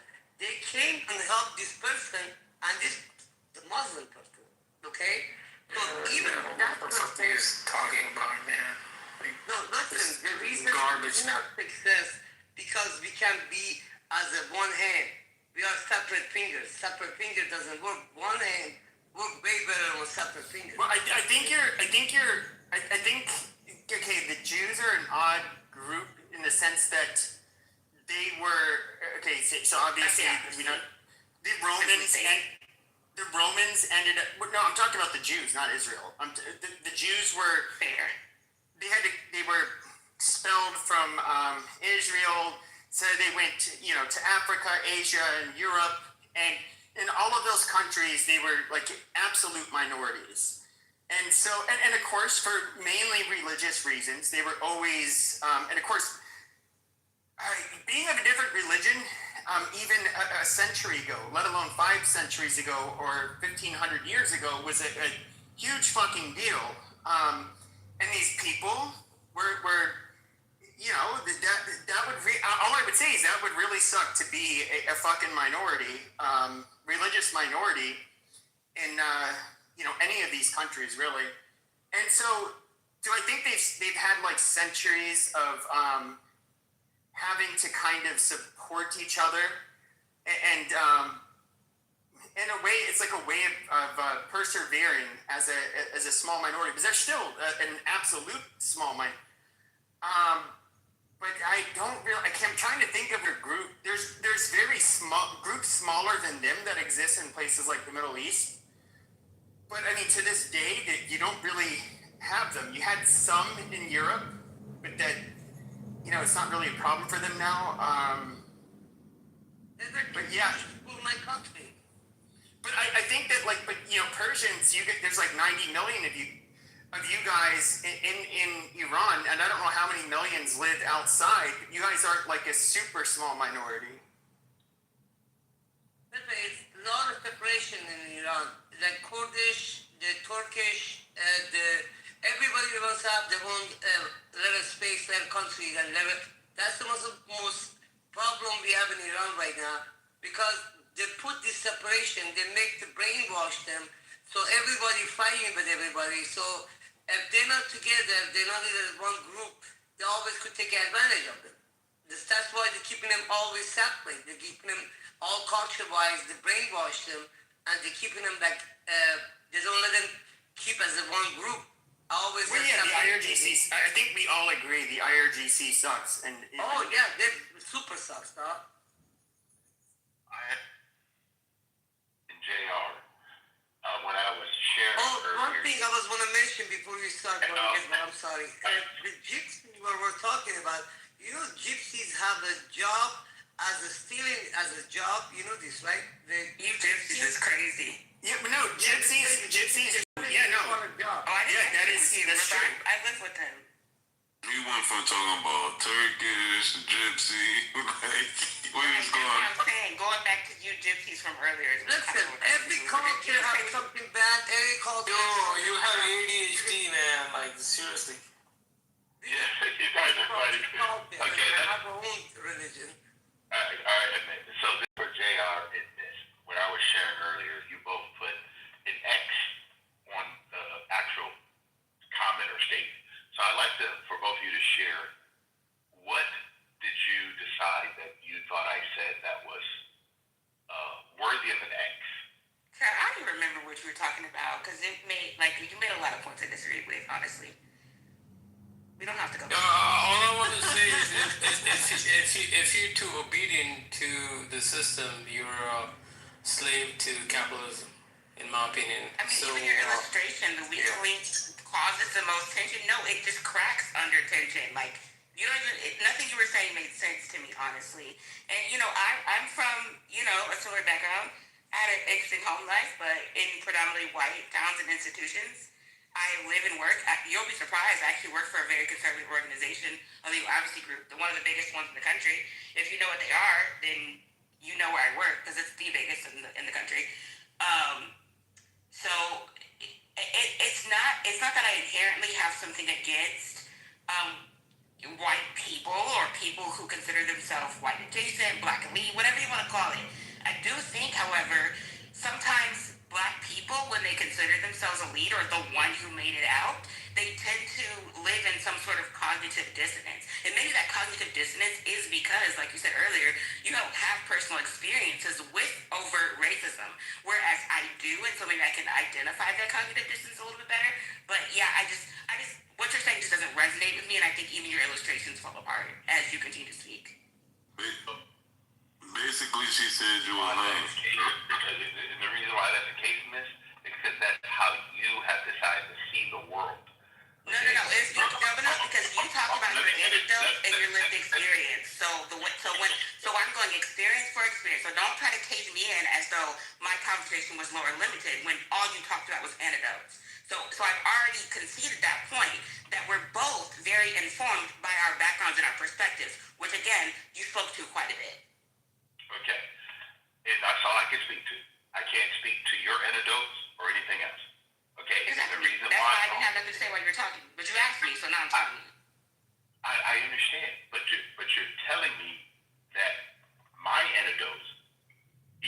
different than yours are not valid. That's what you're telling me. That's why you put an X. Because instead of you saying, I understand that Edward's antidote is Edward's antidote, and yours is yours. Because you know what? I did not get to live your experience, and I would never do it. I can't live JR experience. I can't live no one on this platform experience. You know why? Because I'm not you. And this is the challenge that we have. We like to believe that people... Simply not what I said. That's not what I said. Okay. All right, so please explain to me again so that I can make sure I understand. Sure. I think that you have the luxury of being removed from the realities of overt racism. And then, as a corollary of that, the way you think about things and the way that you talk about them in analogies falls apart. And it's demonstrated by the very concrete analogy that you gave. A weak link doesn't mean that it causes friction. It folds first under tension. It's literally not even coherent, the analogy that you use. So that belies some sort of cognitive dissonance in your speech. I'm not saying your experience is invalid. I'm just saying you have the luxury of being removed from overt racism. And that's what you talked about. They have to keep raising them like this to keep you guys. That's what happened. That's, you know, they give you guys the easy access to the money. They teach them minority people.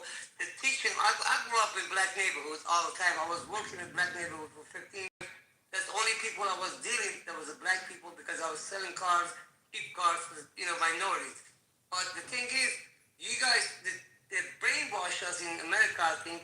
When you guys, like even the foreign people coming in, oh, you could use the welfare, you could use this, getting money from government.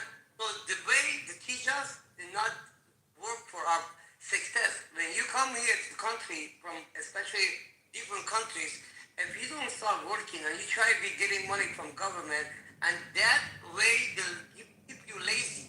They don't want you to get success and grow.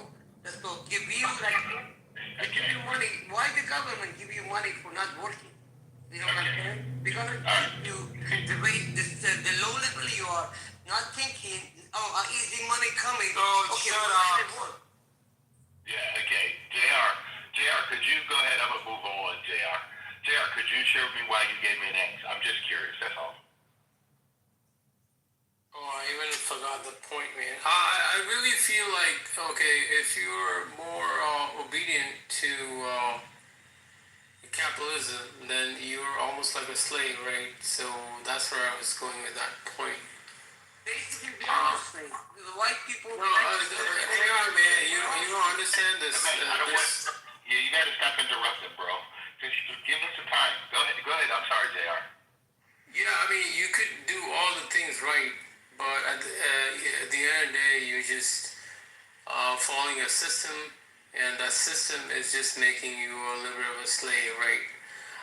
It's about time we start questioning the system. We all get pitted against each other, in my opinion, and that's why it's always about this race versus that race versus this accent versus the other accent. You know, like I see this all the fucking time, and you know, normal people get pitted against each other, right? So I think that's a big problem. I wish, I mean, yeah, you could do all the things right. I mean, like, you can, at the end of the day, man, you're competing with other human beings, okay? And your kids did right, wrong, whatever the case may be, right? You know, but at the end of the day, man, it's a race. It's a rat race, okay? Everyone's trying hard, and it doesn't mean like, okay, if your kids succeed, doesn't mean like, okay, other people are doing something wrong. That's all I want to say. Yeah. No, JR, I hear you, but I'm trying to figure out, based on the things I've talked about, how did you get capitalism out of that? Wait, how did I get the capitalism into it? Yeah. It's all about capitalism, man, at the end of the day. Trust me on this one. Well, I can't trust you because I'm just trying to figure out what did I communicate that you thought of. No, okay. So you said, oh, your kids work really hard, right? They're not lazy. Yeah, I mean, there are many people who are not lazy. They're very hardworking people, but they don't really get the fair share because of whatever the reason is, right? There are a lot of isms out there. Okay, so all I'm trying to say is like, okay, you can get lucky, but at the same time, it's not easy. Even if you're a hardworking man, like if you do all the things right, still you don't get your peace. That's what I'm trying to say. And like let's say if you see a bum or someone who is like failure, I mean I would not judge that person. That's what I'm trying to say. If you see it, that's his choice. That's the problem. Hey, man, you gotta stop doing that, man. It's okay, bro. He was by the end, right? No? Yeah, he was. Okay, no problem. Thank you for that. You guys are free to move on. But pretty soon they don't even want the humans, man. Pretty soon the robots gonna take care of us, take care of our jobs and shit. So the slavery gonna be in robots, not in humans. So they're gonna get rid of all of us somewhere very soon. No, really, Edward, I feel like what you presented was a winning mentality. And what's so profound about it is that it goes beyond race. Like, we could all take a little bit of that mentality and better our lives, so I appreciate it. You gotta learn to like. All I'm trying to say is, the world is not a fair. Hang on, the world is not a fair and square place. That's. You could be a very hardworking person, but at the same time, it's not fair and square. That's all I'm trying to say. Edward, can I say something to you? No. Can I finish talking to him and then you can say anything? Sure, sir. You just said move on. Did I miss something? No. Yes, you did. I actually made a comment. Did you hear his comment? And did he make it to you directly? Because I don't think that happened. Yes, he did. Okay, please repeat what you said to me, Joe. He didn't. He said you made a nice comment, and then he expounded upon that. He agreed with you, but I didn't know. You know what? Do what you want. Do what you want. Keep sending it. You're absolutely right.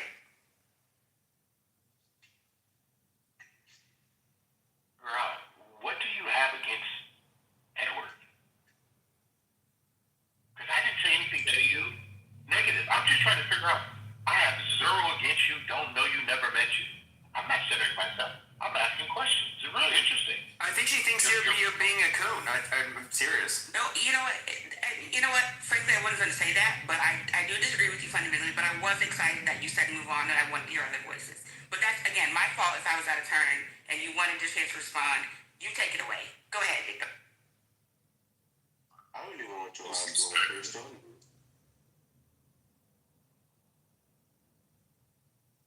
I don't want to ask you a question.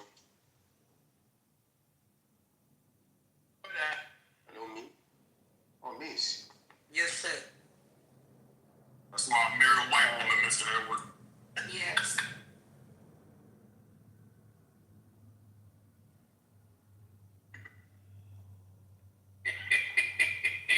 All you guys keep derailing the conversation, man. So Junior. So when it comes to here's the thing about I guess you could say I'm more like if you had to define me as a capitalist, like a Jeffersonian capitalist, which was very wary of monopolies and large conglomerates that could basically have they could use their money and their influence to sway the government and in a way the democracy we live under. I do think that I am somebody who thinks that like when it comes to socialism, no, I get it. I'll just be clear. I don't have a problem with how like the Scandinavians, they have super high taxes but like really big safety nets. That's fine. That's how they live. They are way less corrupt than we are. They're just much higher trust and altruistic societies than I think anywhere else in Europe. or anywhere in the fucking world, including especially the United States, that I don't know that we could do that, because we are a very corrupt group of people. That you increase taxes, that it's fucking wasted. There's fraud. There's nothing but abuse with their fucking taxes. And now, that's not what I would necessarily prefer, but I don't think I don't think it's like a morally a bad thing. Now, when it comes to when it comes to let's say capitalism versus socialism, I would say yes, capitalism. You have greed. You have people that are going to do a lot of things that are unfair to try to capitalize on, whatever they have going on. But I don't. But that's always been the case, even in like whatever communist country you've had. And I do think that what a lot of people miss is that, okay, human nature, we do compete with each other, and we're not fair people. No, there's no group of people that is fair. The Jews, the Christians, the Muslims, it doesn't matter your fucking race. All of you people who want to say, oh, well, we're just, no, you fuckers are not fair. Okay? That's just how we are as people. We're flawed.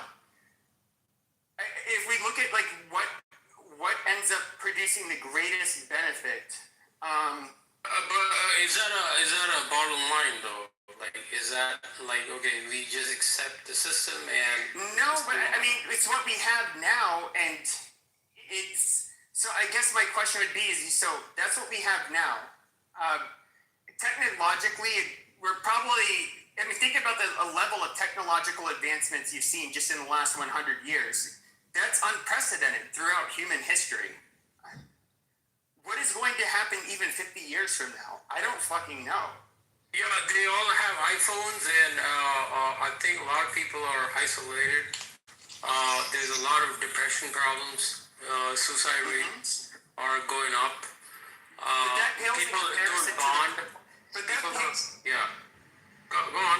But that pales in comparison to the what human beings were dealing with even 100 years ago. I mean, you could be the president's son.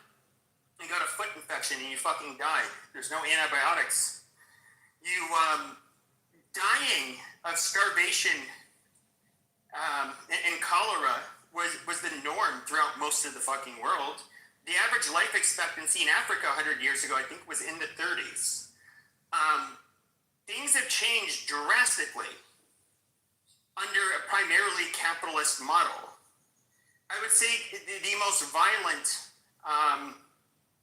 oppressive people or systems in this world throughout history, they were fucking communists. I mean, you can't really get around that. Yes, we've had groups like the Nazis, some fascism, which I think is more or less just a very reactionary movement that doesn't exist without wartime conditions. But can you make an argument if we look at everything that was created from capitalism, everything that you see today? You have Africans on the internet who are dying of simple diseases that are getting, basically sanitized water now that did not have access to it. You're getting, just think of how much under this, and I get it, yes, it is unfair. I agree with you, capitalism is unfair. But I don't see the other alternatives as being more fair. But with capitalism, like, you do get the best outcomes, and it causes the least amount of human suffering.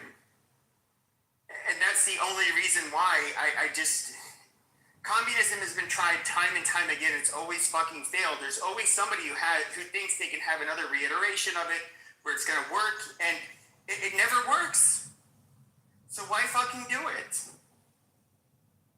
I mean, if we're gonna talk about socialism and capitalism, I think communism is probably not really what a lot of people hopefully are looking towards. But if you want, we can define it too. But I think that if we're going to talk about those three things, we should probably define them so we can clearly identify Wait, the different systems. It's not. Socialism means you're retarded. Capitalism means you're really retarded. That's the definition of socialism. I would like that. Fuck this. I do quite often. Yeah, AI and job loss. Like, what are you gonna do with that? Like, let's say everyone loses their jobs. I hear Pepe what he's trying to say, but look, are we optimizing? Is the system actually really optimized, or is going to be a quick collapse, right? Meaning like AI, job loss, blah blah blah, right? Population is 8 billion people on the planet. We don't need a lot of labor. And then at the end of the day, the only people that actually benefit are all trillionaires, okay? People who Yes, I get that. Okay, so where are we heading? I mean, like, come on, this is like an exercise people would have, or I would have that, other people would brought up. I didn't bring this up, but imagine you had extreme wealth disparity. Extreme. But this extreme would be, your house would be a house that would be equivalent to $2 million today. But your neighbor had a house that was, I don't know, $100 million. And you had this extreme inequality where a bunch of people had these $100 million houses, and then you poor peons had $2 million houses. That you would see, I'm using for today's, adjusted for today's, dollar. But everybody got access to go on vacations, to have great health care, to have whatever it is that you fucking want. Now, is that necessarily wrong? Does everyone have access to healthcare right now? Like, let's. No. I'm using a hypothetical. I use a hypothetical for a reason, with those parameters for a reason. Yeah, but that's what, in 20 years, 15 years? No. It's a hypothetical. It doesn't exist. Right. That would be so great. Let's just a hypothetical. Can I do that real quick? So I think that is the nature of the question in the political climate right now. For some reason, a direct answer to the question, no. I don't think that's a bad thing. I think that in the hypothetical, it's a good thing because at those levels, again, if we're assuming the dollar's equivalent and at least quality to what, now, what it is now, everyone's basic needs are met and beyond that, right? And I think that's what people are vying for. But I do think there is... But AI will steal your job. Is that okay? Okay, but now we're using a hypothetical for my a last reason. point. Yeah, I do think that there is a segment of the population that thinks that's a problem, and that having everyone's basic needs met is a threat to another demographic who lives very luxuriously and lives in the $10 million homes. But I do think they can. Do you think they think it's threatening, or do you think that I do think that. Can I go? Hear the rest of the thought. Sure, but let her answer the question. So I don't look at it as them seeing people as a threat necessarily. I do think people like Jeff Bezos, they're going to do whatever they can to remain the most profitable and dominate in whatever sector they're in. Right. Yes, and keep wages competitive, yet not pay them too much, because that's going to cut into profits. And yeah, absolutely. Bezos is just, people are jealous of that man. He sold books on the internet, and they thought he couldn't really. Okay, Jesus Christ, this is not. We're talking hypotheticals. Yeah, we're not. Yeah, okay, God damn it, dude. Yeah, let's just get through this. So I do think you're right. I do think there will be. for there to be any hierarchy, I'm assuming this hypothetical has to function on some sort of mixed economy where people can be capitalists, like you're saying. They can aspire, have their own like upward mobility and set their own goals and negotiate in business the way they want to do it, right? But there obviously is some sort of limiter. There's some sort of equalizer, right? So it's some sort of mixed economy. The reason, what's so funny is I don't think it'll be the Bezoses who will be, who will have an issue with this. It won't be those people. It'll be people who lie somewhere in the middle between the 1 million and the 10 million. Because that's what's playing out right now. Which people are you referring to? I mean, just purely on class or? Purely on socioeconomic class, yes. Okay. Because this happens across racial groups and across other demographics, but purely on socioeconomic class, this is happening now. People are middle class, so regardless of whether we're talking about white working class, whether we're talking about the black elite, whether we're talking about high achieving, Asian model minority, it doesn't matter. The middle class always sees the lower class as a threat because in order to maintain their status, there has to be somebody lower than them. I don't know if we'll ever get away from a place. The hypotheticals are pipe dreams. You know, like, come on, why are you talking about because it's a mental exercise. I'm trying to gauge her. But it's not really solving the problem. Yeah, hold on. The reason I asked her that question in particular is to see how much the inequality part matters to her, or how much she cares about the well-being of the population in general.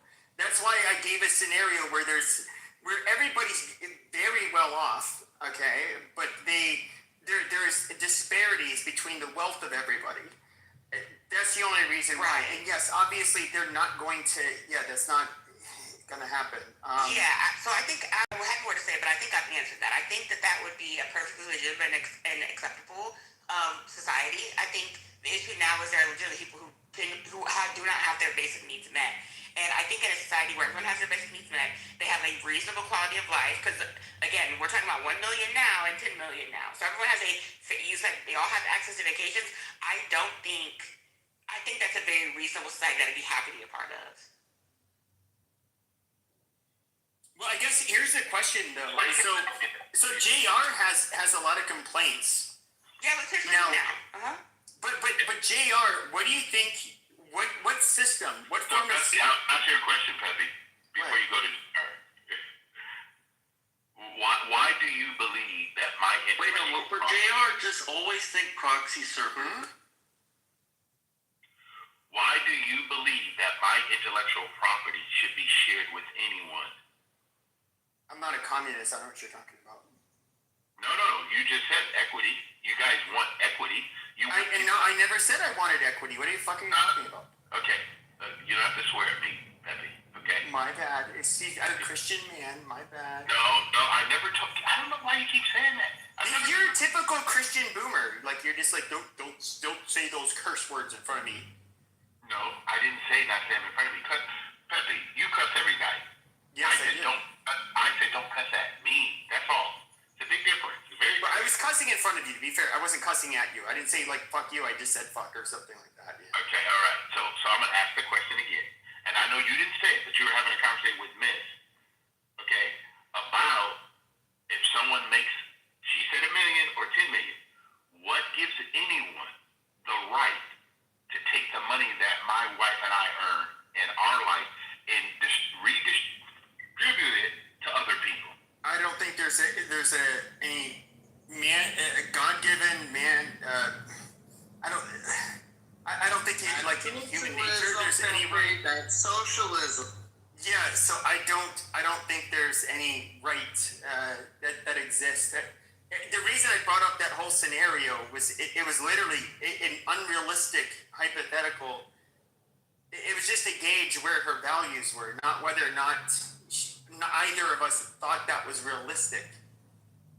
I have a question. I have answer. I've been waiting.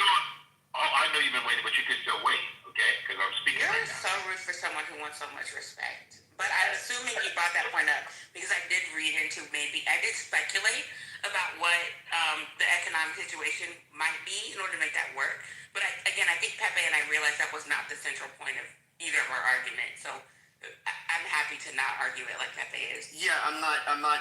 Neither of us, I think, are interested in arguing that. That wasn't any of us interested. I have answer for your question, Edward, and I have a question for you, if you want, about your point that you just mentioned.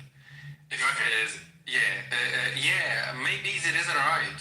Maybe there is like a point of view that there is a right that the government can take some money from you and give it to the poor people if you are very like rich, and this is like something good for you. Think about like think about the community, the whole country and the community, if they are not living in like such a good mental health, if they are not mentally in a mentally health status, you might be affected.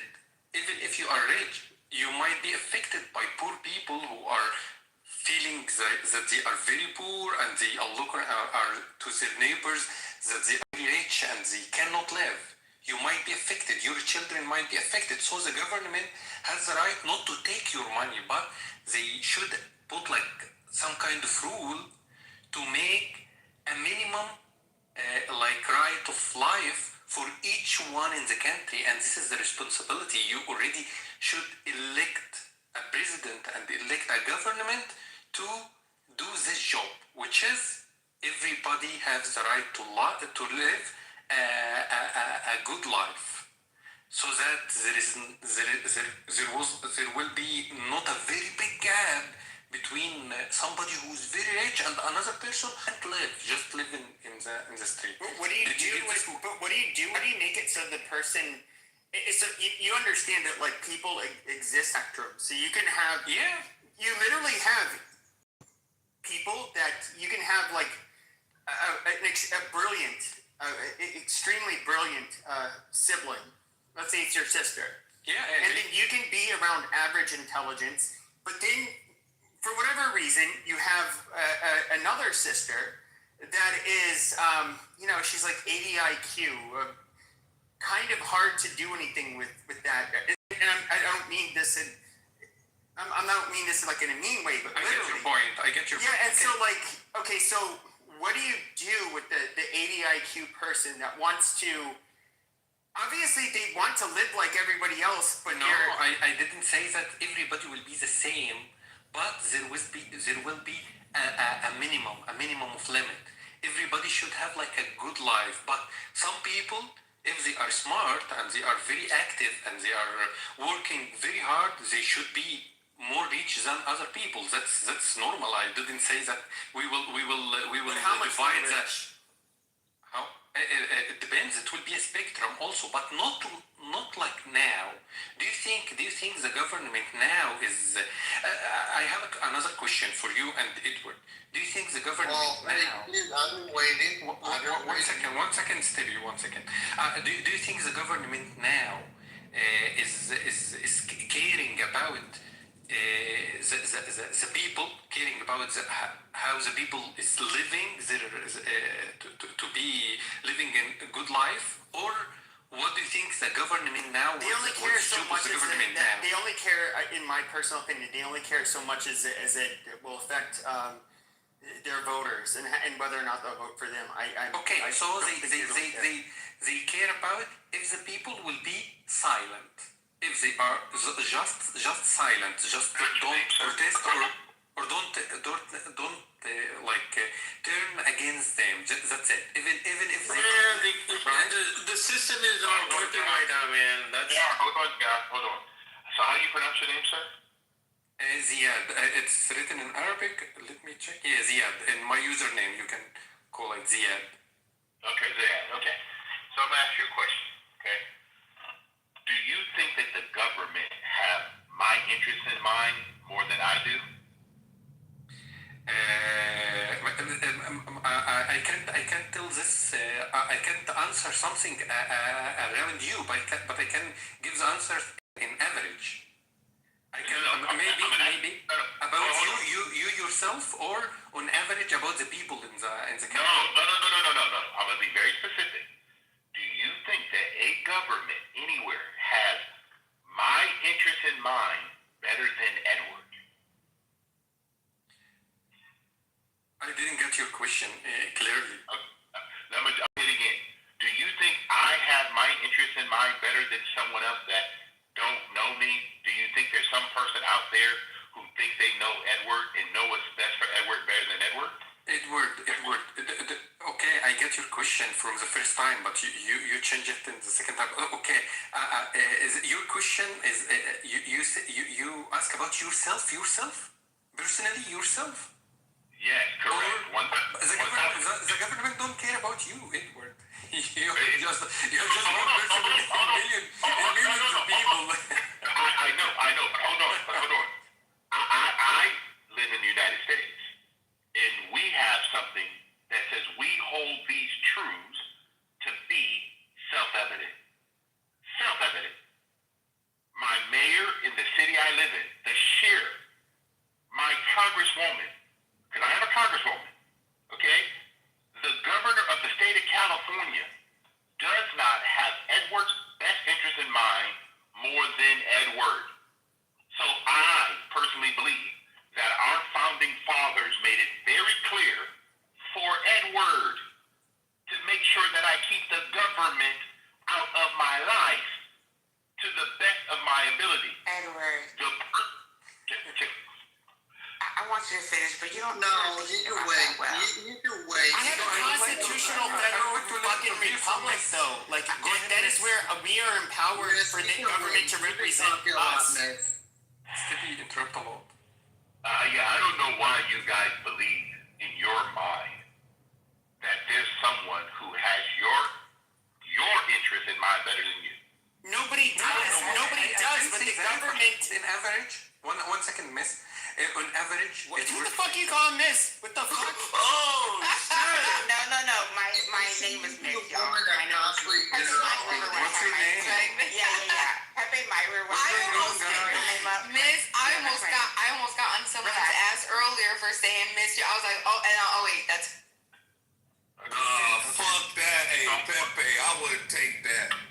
Right, just let him go. Let him go. He's ESL. He's very ESL. Just let him go. Okay, go ahead.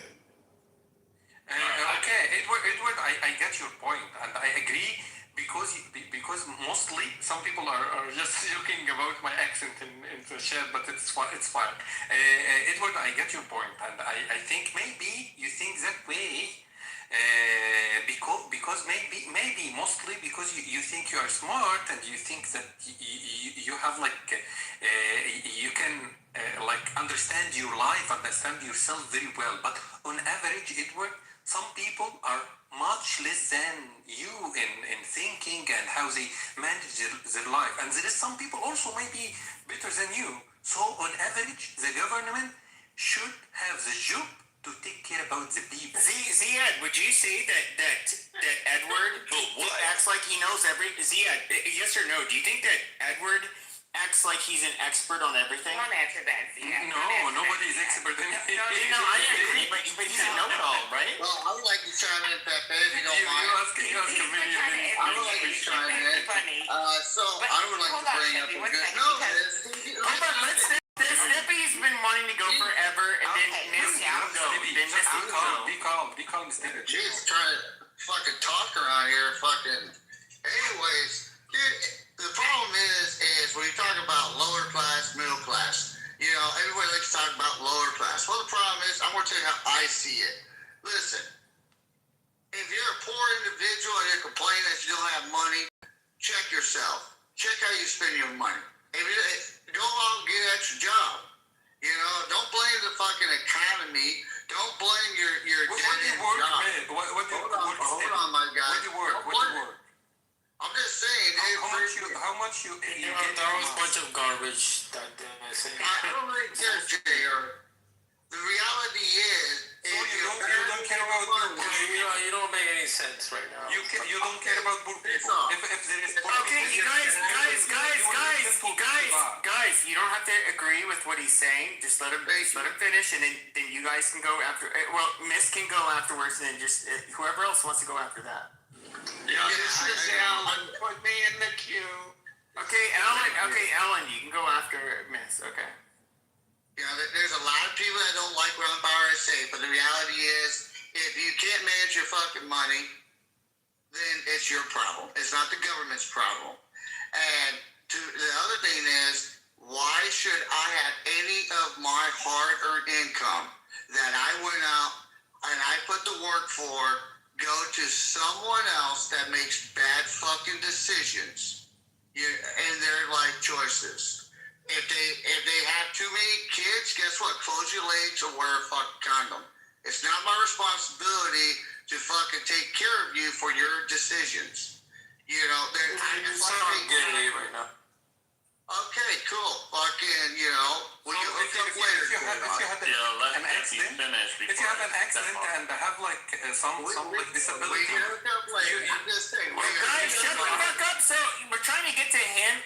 Okay, after he finishes, we can get to Miss, and then we can get to Alan. Like, holy shit. I know.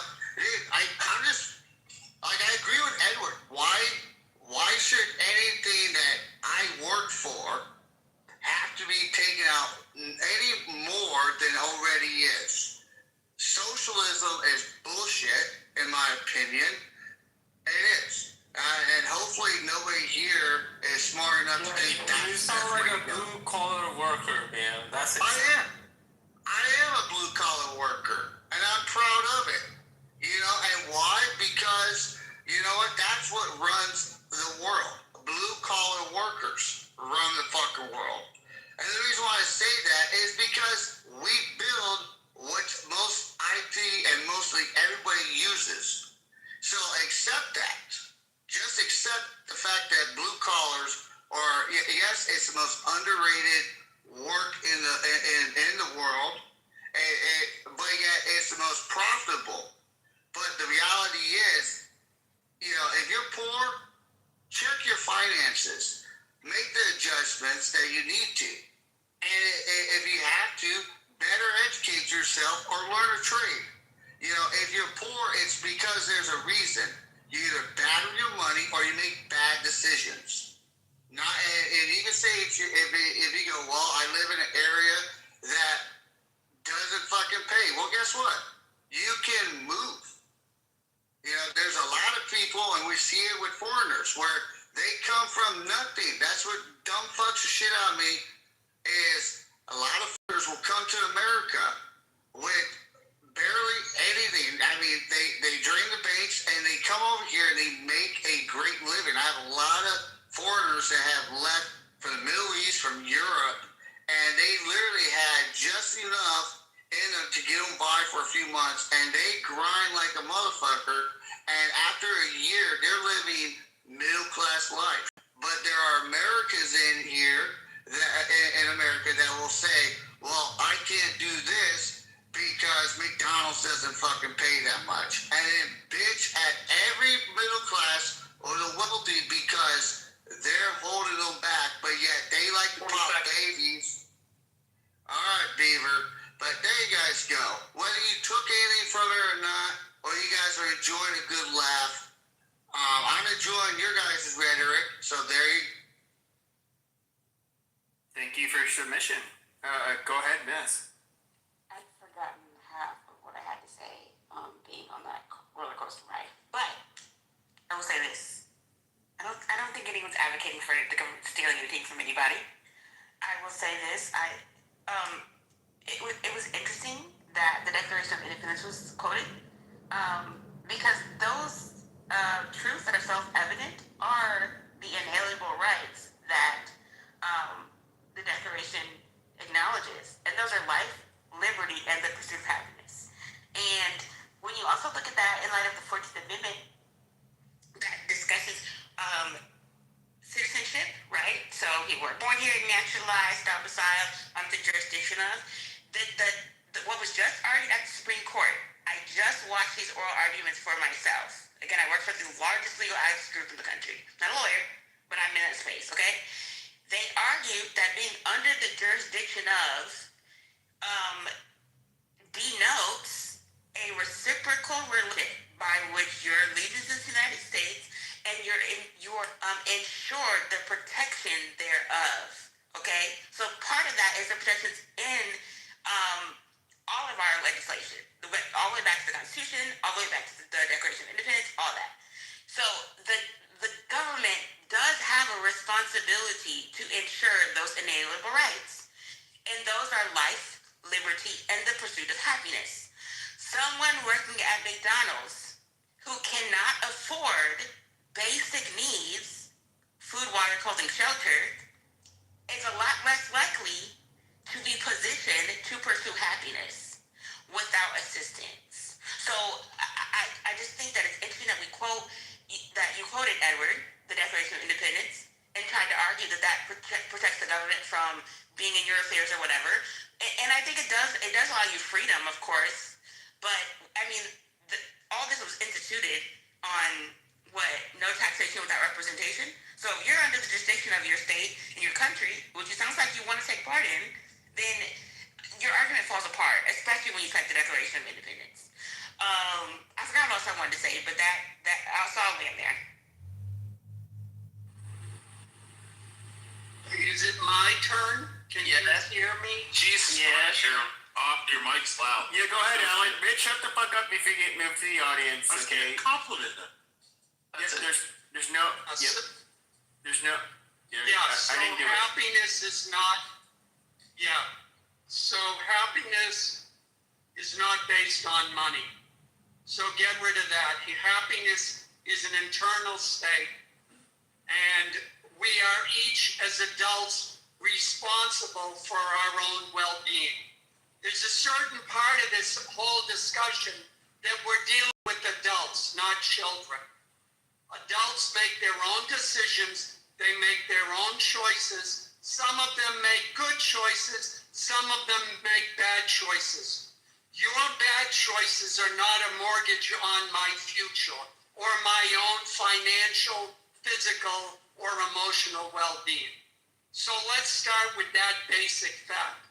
Now, if we're discussing Marxism, putting aside the fact that Marx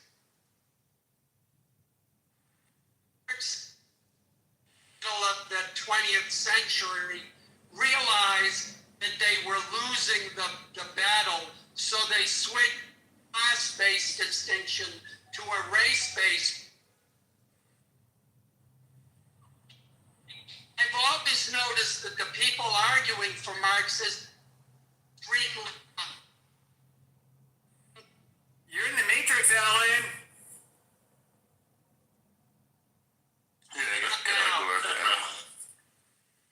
Is that better?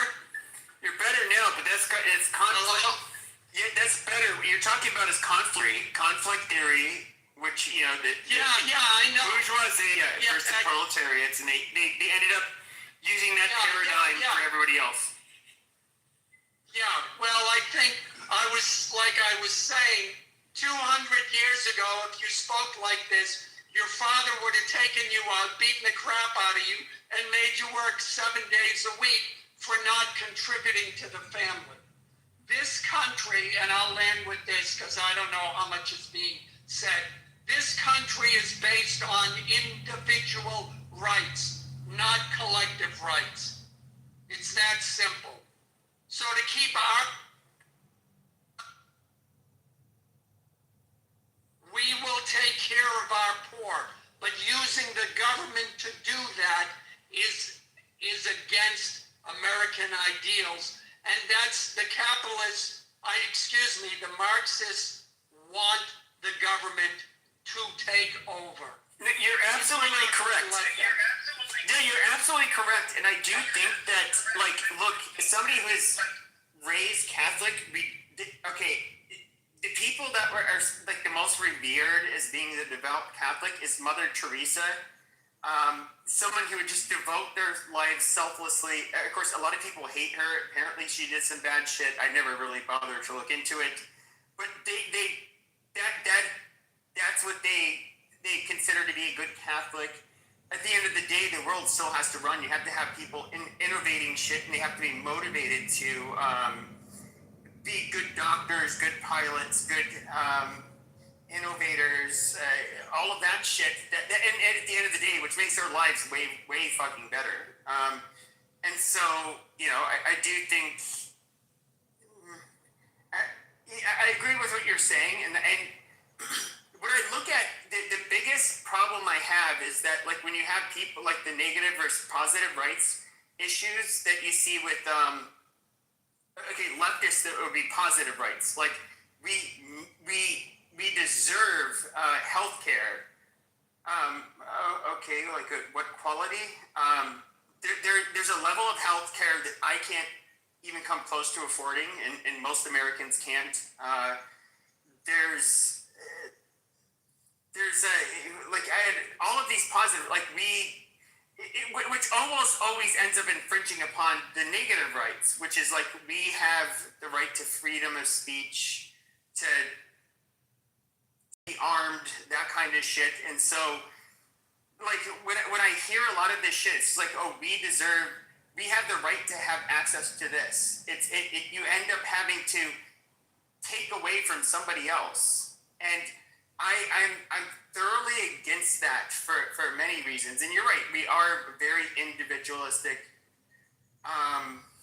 nation. I mean, and that's kind of in the tradition of Western Europeans in particular. And a lot of people don't realize this. Back before our immigrants that came primarily from Europe, we weren't as selective when it came to who could come here back in those times, but a huge fucking chunk of those immigrants ended up coming home because we did not have safety nets for them. They either made it or they didn't. If they couldn't make it, they just left back to Europe where they came from. But yeah, I don't. And last thing, when it comes to the government being responsible, so in other words, you want a fucking nanny state?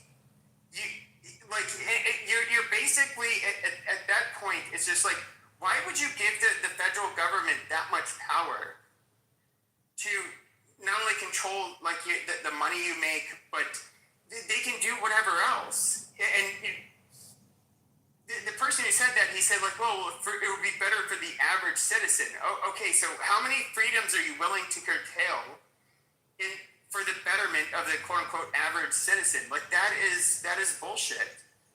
And it's not what America's ever been about. Yeah, I wanted to ask agree. The sister, Miss Mayo, I wanted to ask, in your legal studies, is that what they're teaching, that life, liberty, and pursuit of happiness, that's what they're teaching, that's what that means? No. So first of all, I haven't done any formal legal studies.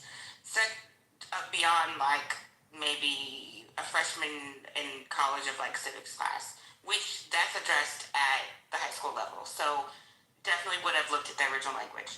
I definitely understand that the original draft of the Declaration of Independence would have included the words "the pursuit of property," but the problem is not all white people had property. Surely none of the blacks did. So there was a problem with the language. And what they decided on was to switch that out for the pursuit of happiness. So it's not necessarily that I think that the Declaration of Independence is aimed at someone's personal affect in terms of their personal joy and happiness, but I do think how people are interpreting it, and of course someone in legal space could correct me or nuance this, is that the right would be your right to pursue the tangible things that would assure your safety and security. And so happiness in terms of your lived experience, not just your personal aspect.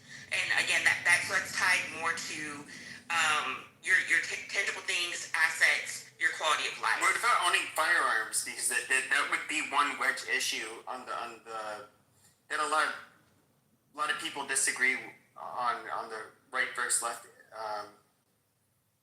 Do you think that because it would be for the betterment of the majority, that people in the United States should not own firearms? That's a really good question. So again, I think the original language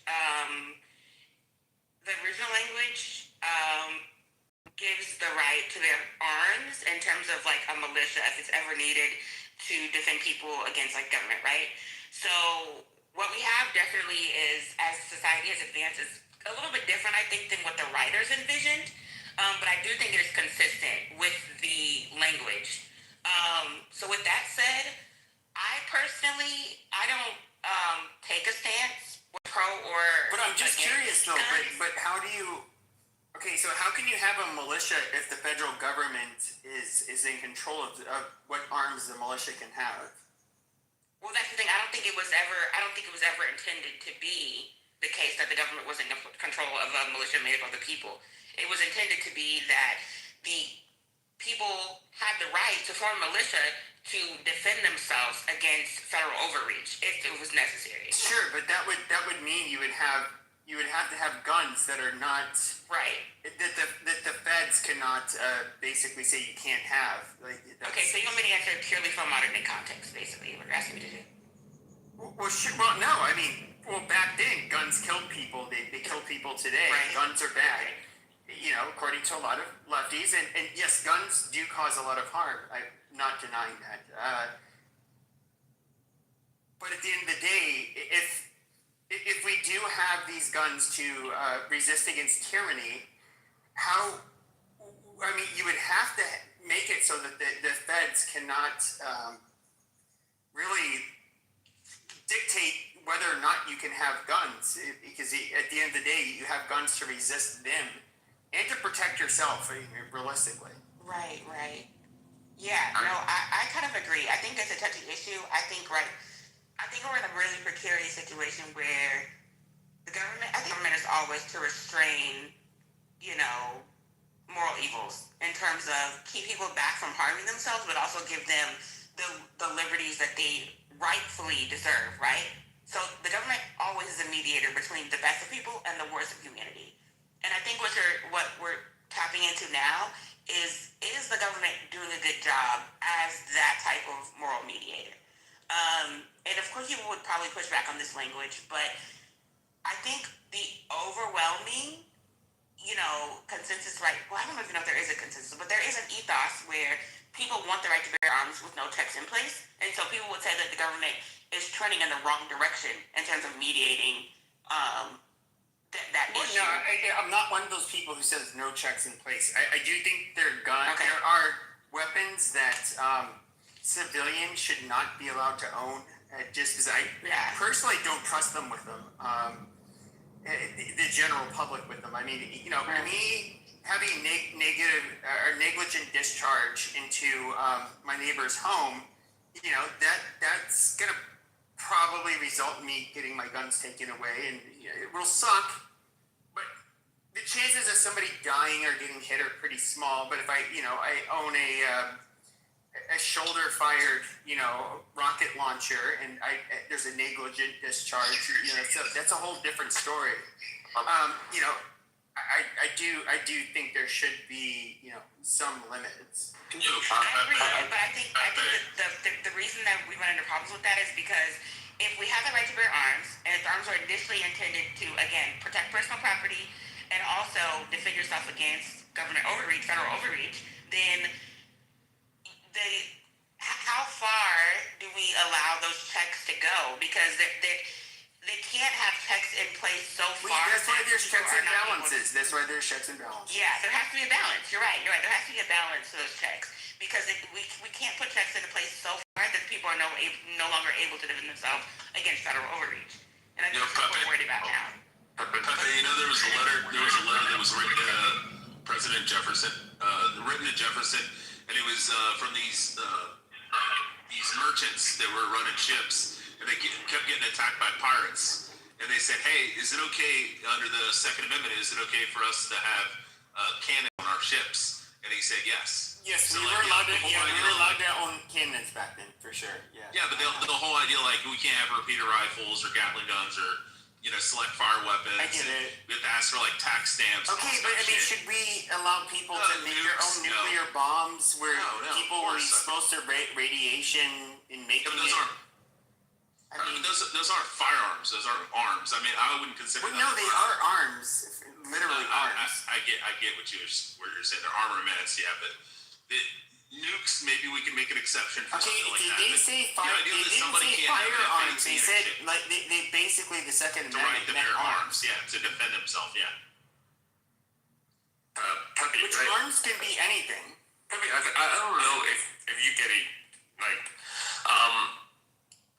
basically, like we are not talking about like banning gun at all. Because that's Can you say fuck using B? Like, does it matter? Like, I can say Rich, fuck shut the fuck up and stop trolling fuck you. I can say fuck you too. Right? Doesn't matter. I just want to let you know that it's not about banning it's not banning gun because that's the constitutional way at all. We are not talking about that. We are talking about like universal background check, universal gun registration, those kind of thing.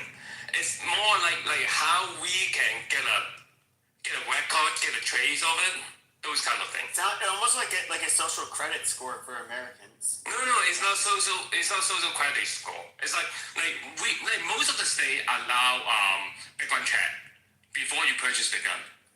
All states. So it's just that kind of thing. Depends on who you. So because firearms are federally under federal law, every gun store, pawn shop, doesn't matter what they are. If they are allowed to sell guns, they have to go to the federal government, and they but so not they have for to do private the sale. background check. But not for private sale. Yeah, for private. Yes, private that's sale. the problem. That's the problem right now. We are basically losing control. Like we are losing track of the record. So basically, we just want like a central database that track the record, who owning which gun, like some kind of background check. That's it. Like let's do it right like that. You know what happened? We're not talking about banning guns. Hold on, mouthpiece. Hold on. Hey, you know what's up? Yeah, I'm sorry, Sig. 1 second. So Pappy, I'm gonna ask you this question. Is the government there to our rights or to our rights? You were in the Matrix. What? I said, is the government, to protect our rights. They don't give us rights, guys. Okay? Yeah, they're They enabling. should be there to protect our rights. Right. No. Okay, guys. Constitutions are to restrict the government from overreach. Exactly. And there you go. We restrict the government. Okay? No, we don't know. We all know this, but you talk to us like we're third graders. Okay, yeah, we are literally right wingers. Most of us, almost all of us on stage are right wingers. Actually, well, I don't know about Bima, but No, we're not. Yeah, but we also institute. Hold on. This is what I talking about the mods. I'm talking about the mods. Edward, go talk about the hood book of black rooms where people don't know this shit. We all know this. You don't have Yeah, to explain we it. don't want. None of us want Big Daddy government. You. Because you're like, no, not all of us. Okay, Rich, shut the fuck up before you get kicked to the audience. Holy No, shit. because they just discusses at length in terms of government overreach in terms of arms. Like we know what we literally just discussed this at length. I don't think Edward was speaking in a condescending tone. I think he was establishing a baseline for understanding. Exactly. Exactly. And I don't know why you guys believe that when you talk, that you're not talking in a way that's very insensitive. But you all believe that Edward is speaking condescending. Not at all. I had no reason to do that to anybody. I will say the first time I met you, look, I thought this was charming. I'm being 100% honest. This was several years ago. I forget what I was talking about, and you were kind of like a father figure. I don't mean that in a bad way whatsoever. But it was kind of like you trying to instill discipline and empowerment into me as an individual. And I was thinking, like, okay, yeah, what you're saying makes sense. Nothing against what you're saying. And I think that the message for individuals that you would give me was a good one. But I think that's... when we try to extrapolate this to like a conversation regarding the whole fucking country and things like rights, that's where it's kind of gets lost. Like I don't want to being a nanny state. But Pepe, I hear you, but Pepe, you and I have conversations back and forth, right? As individual people, we're not having a group conversation. We think we all are. about my observation. But this is what when I come and speak, everybody gets to speak and say whatever they want, right? No matter what. No one's being condescending. No one's cussing anybody out. Everybody just have a conversation. But the moment Edward says something, it's condescending. It's not correct. It's this and that. Welcome to being a boomer. That's how people are. No. It's what you said earlier, Pepe. We've already established we're having an internal conversation. And so to keep beating that horse is crazy. Like, it's kind of crazy. I know, Miss. I know. I got it, Miss. I don't know why, Miss, you have such a challenge. You have zero mic control, but it's okay. I got it. And you believe that I'm supposed to be polite to you. He literally just here right now. Before I did. 3 people pushed back before I did, but I got it. Okay. Yeah. Make it personal. 3 people pushed back. I will make it personal because you're Am I talking the to only different. independent/left-leaning person on stage? No, you're not. So hold on. So since I do have the opportunity to speak in another space on a consistent basis, I'm going to give you my understanding. Okay? The government is only formed to ensure the rights that Edward has. They do not come from the government. Okay? I have a right to bear arms, which I do, and the government can't do anything about But it. let me guess, you're a law-abiding Californian that has guns that are compliant and quite frankly very limit your ability to protect yourself. Well, they don't limit my ability because I have an arm that will fire if you come in my home. Okay, sure, but you see, here's the funny thing is that I had a CBU. It lapsed, but I'm just too lazy to use it. But if I want to, I can go with a nice 30-round banana round magazine taped with another one attached to it, and on an AK-47, drive around with it in my fucking car, no permit needed, and I'm not gonna do anything bad with it, but I can protect myself with it. Like, I literally have that right, and I can carry. I think you guys are limited to 10 rounds when it comes to carrying a fucking gun, which is fucking retarded. And the reason it's retarded is even the police officers in California, they carry 17-round magazines generally with several backup magazines. They realize that it's okay. Amazing. So Pepe, listen to what you just said. This is what we mean by the government overreaching, right? Absolutely, California. So this is why we want to push back against people who are elected officials that believe because they're elected officials, they have some authority over the people. Okay? We have the only constitution in the whole world that has limited government in it. We want limited government because our founders thought that we can govern ourselves. That's what they thought. So the overreach that I personally believe, again, only for Edward, is that people believe that the government should come and help them when they make bad decisions or poor decisions. And I just want to say hello. I'm going to land on this. Hello, Sig. Hello, Matt. Hello, Beaver. Just wanted to say hello to them. I know Sig wants So I got a wrench for y'all clock. Hold on, Truth. I wanted to address something Hank was saying. Hank, about the registry. So you were advocating for a gun registry, correct?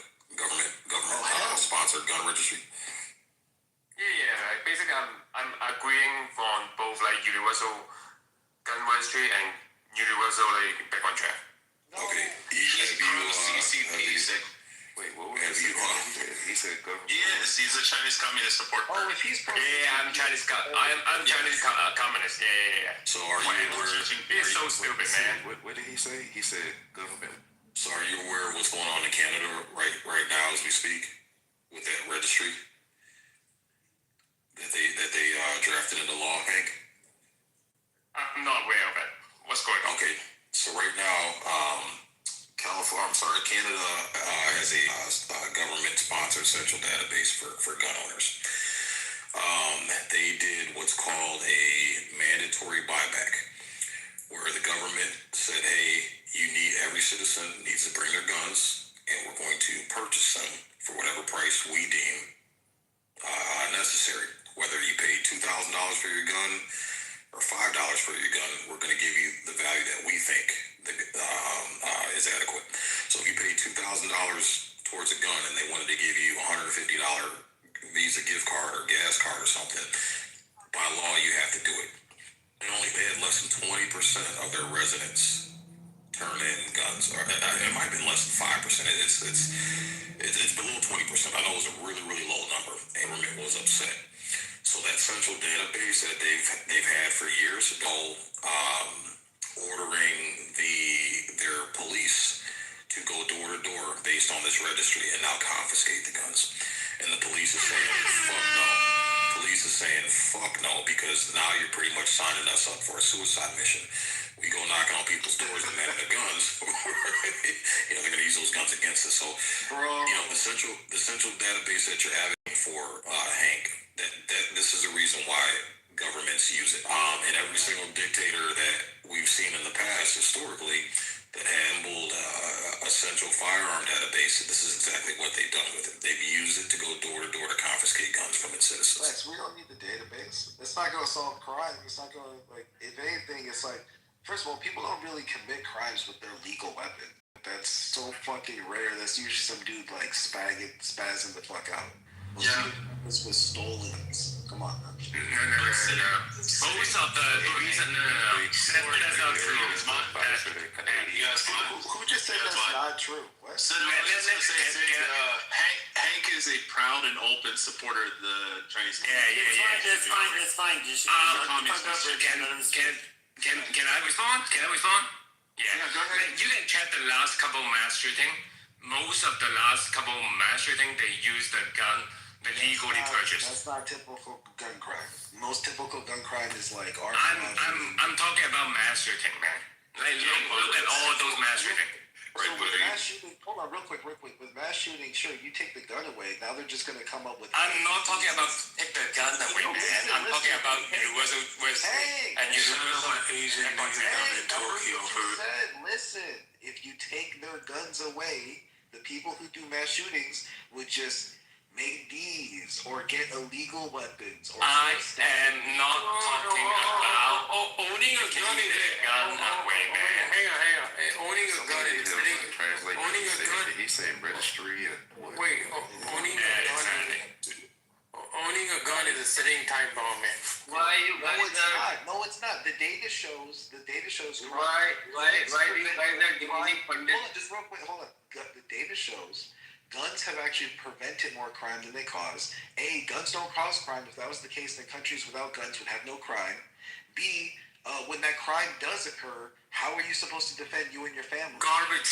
You don't trust your government. See, honestly, the conversation's dead because this is America. I'm American. It's in our Constitution. Fuck out of here. Go to your country. Our Supreme Court. It's a Congress, bro. Yeah, and our Supreme Court has ruled that the police are they're not obligated to prevent a crime from occurring, or to protect you from a crime occurring. You give them a call, they show up. And so, at the end of the day, like, owning a gun is, I don't see why, I can kind of see why people are against it. There's a lot of people that, okay, so, the one critique, which I would, agree with the left regarding, is that when it comes to how available guns and ammunition are in the United States, it makes it very easy for bad actors to end up possessing one. And to me, it's kind of in a way like a necessary evil. But I don't know. Well, here's the thing: a lot of people, and just to respond to Hank, can I? No. Can I respond? No. Hold on 1 second, Hank. I'm gonna respond. I'll let you be able to respond back. But Hank, to your point is that you're talking about the mass shootings. Again, if you have a database, you can't predict someone who's going to use a gun in a malicious way. So you know how many people buy guns and have a clean record, and then they get fired from their job. Their wife leaves them, takes the kids away from them. Look at that Las Vegas. They go into a status of financial ruin, and then they fucking snap and they use that gun. So again, it logically you can't use a database, you can't use background checks to predict someone who might fall into a situation and then have a mental breakdown, snap it, and use that gun illegally. So, and here's the thing too: a lot of people don't realize, Hank, is that we actually had less gun laws on the books, no registrations, no background checks. Not too long ago in the United States, you could literally order a gun from a Sears catalog and have it at your doorstep. No background, nothing. We had more access to guns. Kids had more access to guns. Kids used to bring guns. I'm pretty sure there's people in this room who can attest that they talked to their great-grandfathers. They brought a fucking shotgun to school with them and hunted squirrels on the way home from school out in the backwoods and shit like that. We didn't have these problems. And a couple things that, if you look at where mass shootings happen, typically they happen in the areas with the most gun restrictions. So you're talking schools, places of work, places like Illinois, New York. You rarely ever, if ever, see a mass shooting at a gun show, at a gun range, at a gun shop, where you have people that are actively carrying, multiple people are actively carrying loaded firearms on them. Why? Because most people know, Hank, that if I go to pull out my gun and use it, the chance of 30 other guns being pointed right back at me, I don't want to take that chance. And if you don't believe me, look at Chicago. Chicago's a good study. They had a very, very strict restriction. Citizens being able to carry. They didn't allow for the longest time. Probably about close to 10 years ago, they finally got restriction and let citizens file for a concealed carry permit, and literally overnight, I'm talking really overnight, Hank, violent gun crimes dropped by like 33%. And you can Google this and look it up. So, it shows that most criminals are only going to be willing to take a risk if they know everybody else is defenseless. Once they know everybody else is carrying and can protect themselves, most criminals, they say, fuck it, I'll go fill out this application at Burger King and try to do it the right way. Can I respond? Can I respond now? Yeah, Go ahead. The good thing is that FBI did a lot of statistics. You guys can go look it up. Like for gun violence, those that you guys call it like lefty state or like blue state, which has more strict like gun regulation, they normally got much lower gun violence percentage. Especially, I think like if you can look at Hawaii, I think Hawaii is the best one we can look at it. Because like for other state, basically we don't have border, so you can just toss from one state to the other, carry your gun and do whatever thing you want.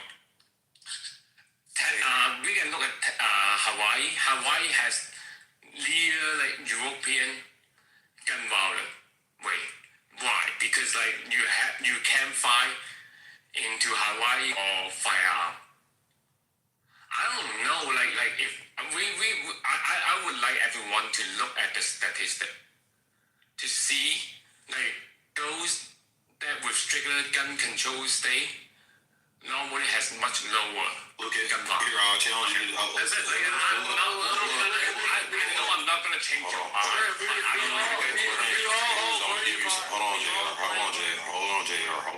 Hold on. So I'm gonna give you some homework to do, Hank. What you're saying is a lie. So I've been a certified firearms instructor, NRA certified CPL instructor. I got over 2,000 students under my belt for the past 10 years. I've read every single one of those FBI studies. What you're saying is not true. But what I would urge you to do, and you can do this right now, Google the most violent cities in the United States, top 10 most violent cities in the United States, and look up the states those cities are in and their local legislation. And what you'll find is those 10 cities have and those states have very, very strict gun laws. But I challenge you to do that, and you'll see it for yourself. Wait, can I say something real quick? We all worry about a civil war in America. We all do. Okay? When that shit happens, it's gonna be like fucking.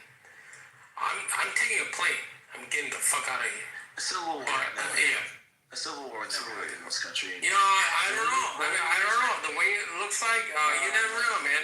No, because the only way something like that happens is it has to have a ridiculous amount of logistical coordination. It would be anti the government, like the Confederacy was, because that would be going against state and federal law, and therefore it'd have to be state sanctioned. So essentially, you're thinking that multiple states are going to coalesce to start the Confederacy 2.0. It's not going to happen. It's not going to happen. First of all, nothing happens in this country that doesn't make someone money. That would fuck everybody's money up for a long time. And there's no perceivable guaranteed conclusion. There's no perceivable outcome. Because if it was populist versus populist, sure. Like, conservatives would probably feel like they have the edge because they have the guns and the training. Realistically, it'd be them against the U.S. government. And it'd be like southern state military against northern state military. First of all, that'd be horrible for the country. It'd be bloodshed. No one wants that. It's not happening. So wait, Jan 6 was a really good example. And Jan 6, remember? Jan 6 was a protest gone violent, which is common to happen. They definitely did try to seize the Capitol. They definitely did try to do a little something funny. That's not the same thing as a civil war. That's more like when George Bush stole the election from I just blanked on the dude's name. It was only violent on the government's behalf as well. Like, it's just a bureaucratic kind of, because realistically, they weren't going to take the White House literally by force. If the government wanted, they would have sent in troops. It'd be over in a second. Okay, a bunch of people yelling, drunk. Oh, they're all obese. Like, did you see that protest? Those are middle Americans. They're obese and out of shape. They're not a threat, right? If the U.S. government wanted, they would. They didn't use a gun. Like, despite our gun rights, they didn't bring a fucking gun during the whole goddamn bullshit that went on in. Yes, it's absolutely true. The only violence that was perpetrated was by the government on the American citizens. Wasn't any American citizens that fired guns? They didn't have guns. That's not 100%. They physically assaulted Capitol police officers. They absolutely did that. There's one stat you forgot. Thanks to our lovely, thanks to everybody's favorite President Obama, he commissioned a study on gun violence, and what he found is it's anywhere between 500,000 to 1.5 million crimes are prevented every year from guns. 500,000 to 3 million. Anywhere from 500,000 to 1.5 million. You look it up. It's Obama's study on gun violence, and that's if we take it down to million, that's 1 million crimes every year that is stopped because of guns. That's a significant number. And yet, what do? It's understandable we focus on the mass shootings, on the crimes when people get shot, but the number of crimes that are prevented far outweigh the downside. So it's not just guns bad, or we got to get rid of them. Well, Hank, too, Hank, one thing you're failing to understand, too, is if you take away suicides, because we're talking about homicides. Yes. When someone's, and look at the numbers on suicides, the overwhelming majority, according to the link, 27,000 were suicides and 15,000 were from homicides. So you got to take away the suicides, because people who are hell-bent on killing themselves, they're gonna hang themselves, they're gonna stab themselves, they're gonna slit their wrists, they're gonna take pills, they're gonna whatever. So you got to take that out of the equation. We're talking homicides where Party A murders Party B. Okay. Now, again, you take those homicides off that map, I guarantee that map's gonna flip up total 180, and you're gonna see where the real trouble spots are. I did that in 10. 80% of that 15% also inner city gang violence. I did an intent study on it before. I just want to say my point again. I'm not against the gun ownership. What I'm talking about is just the universal registration and universal background. No, we cannot have a registration. We're not doing that. This isn't mainland China. We're not. Can like, come on, man. Like, can I finish? Mainland China, we're not doing that. Can I finish? Okay, shut up, Rich. Yeah, go ahead. Rich, Can I shut the finish? fuck up before I kick you. Can I finish? Threaten me with a good time. He said Yeah, registration. yeah. I've been nice to you guys. Come on, What man. was the other one he said? I can't Go ahead. You have been talking. Your Asian ass has been talking for 30 minutes, so you can shut the fuck. Oh, you want to go that way? Pork gallons. Okay. I actually, Hank, respect what I mean. Hold on. I fact checked the gun. We wanted Hank to finish, and then everybody's just like interrupting him. You just shut your fucking mouths. Pepe, can you tell me what he's saying, please? Yeah, sure. Let the chimp speak before we can judge what he Okay, says. now we've been having a decent room so far. He wants to I do was some joking. background I was checks. obviously joking, but Okay, thank you. Go ahead, Hank. Go ahead, my Asian friend. Ching chong, ching chong. Here we I think I'm done today. That's it. Like whatever. I'm not gonna change any one of you guys. So it's okay. That's not funny. Yeah, like it's fine. Your mother needs to brush her That's stat. low blow. That's low blow. We better than that. Okay. You guys have a nice night. Bye. Miss, did you think I was saying Gucci? I was saying in Mandarin. You're welcome. It's Goldie. Yeah, Miss thought I said That's Gucci. American I said culture. Gucci. I So said I whatever. went online, and there actually was Thank you so much for sharing that. nine Appreciate people hearing brought that. up gun charges, and there was like over 5,000 rounds of ammunition collected. So I'm confused, but I do see where Trump said there were no guns on January 6th. So it I sounds got, like there's two different narratives. oh, that's a fact, miss. So I got a more interesting, I think at least, topic. I wonder how y'all feel about it. Free healthcare. We've been dancing around that. Can we stop with these Are y'all commie finally ready for talking points? Aziz, Can we okay. please What stop if I these get you commie guys under some talking free health? So Please. Alex, There's no such thing as free healthcare. There is no such thing as free healthcare. Somebody's got to pay for it. I don't And disagree. doctors need to get paid. So let's get into Otherwise, they and then you die, and your grandma dies when she's having the open heart surgery, and everybody dies. Let's talk about He brings up a good point. Whoever said bring up the free healthcare. How about we talk about this? The reason why Iran conceded is because China made the phone call. China made the phone call and said, Iran, you better concede to their points, otherwise we're going to be pissed. Hey, I don't want to talk about it. I'm tired of all these commie, pinko Marxist talking points. This nigga just called Denmark disgusting. communist. Alan, is Thank that you, thank you. I don't really want to talk about healthcare. This nigga just called England communist and Germany Thank you. communist and Denmark communist. But it does. Am I the only one that doesn't want to talk about that? No, so here's why I brought it up, because I'm like, so one, to Alan's point, you raised a great point. I didn't disagree with it. You're right. Technically, it's not free. There's no such thing as free, and that's why I want to talk about it. Truth, bro. So Beaver's top left. This is his room. He's giving you the hint. He doesn't want to talk about it. So drop. Hey, Truth, how you doing, by the way? Hope things are good. Guys, let's just go ahead and change the conversation. So now that we're all up here, how do you guys all feel about, a lot of you, we're being called, here's the thing, I don't hate Israel and I don't hate Jews. I really don't. Never hated them. But we ended up going to war, and then this is not to take anything away from Trump. Trump gets to make his own decisions, and he made, in my opinion, a very stupid decision to help Israel attack Iran.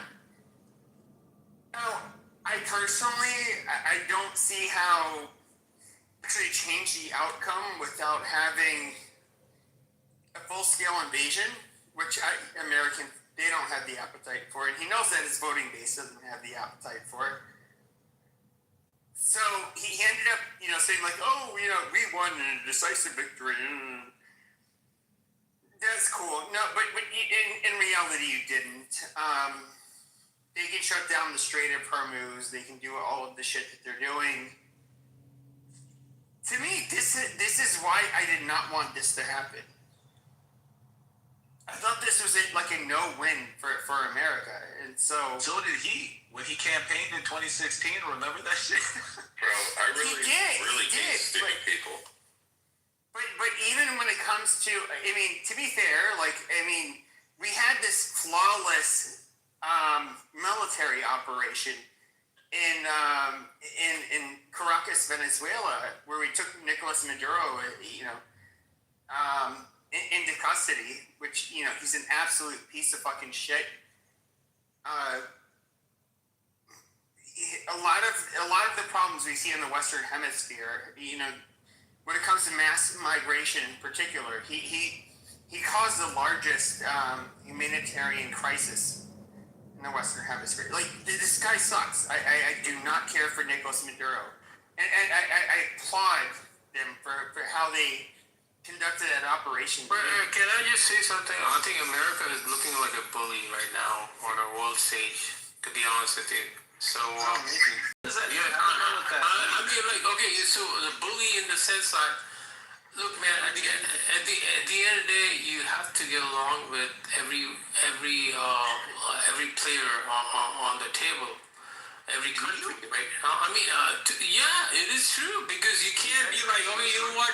I'm gonna fucking do whatever the fuck I want to. Is that why everybody speaks? But here's the thing, man. In 2 years, 3 years, it's gonna backfire. Or even in 5 years. I mean, and what backfire on who? Israel or America? Doesn't really make sense. No, I mean, like, backfire on America. I don't know. I mean, but Iran can't do shit to America. That's a reality. No, but Israel is just looking like a fucking bully right now on the world stage.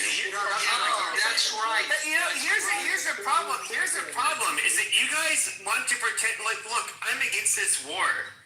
Or this is military operation, whatever they want to fucking call it. But at the end of the day, the IRG are fucking pieces of shit.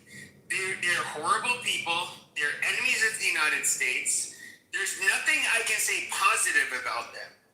Literally nothing. And the Arabs feel the same way. Asia feels the same. All of us feel the same way. Pepe, you don't understand the dominoes. Okay, dominoes. What dominoes? Here comes the 4D check, everybody. He knows all of the answers. When he choked the Hormuz, okay, what happens? Gotta order a cheese. Literally, that is part of the reason why I said what Trump did was stupid. That's what happens. You know what happens? So real quick, right? Because I don't necessarily agree with the war. I'm worried that Trump will not come out of this on the other end. I just don't see a path. Do you? Is anybody? No, yeah, he's shot the Republican Party. If they choke but realistically, I think they choke the channel, China loses. Exactly. That's what everybody's missing. Exactly. If we bomb Carg Island, they lose. If they force us to bomb it, they lose. If they cut it off, they lose. No matter what, China loses, and then China can't power its AI.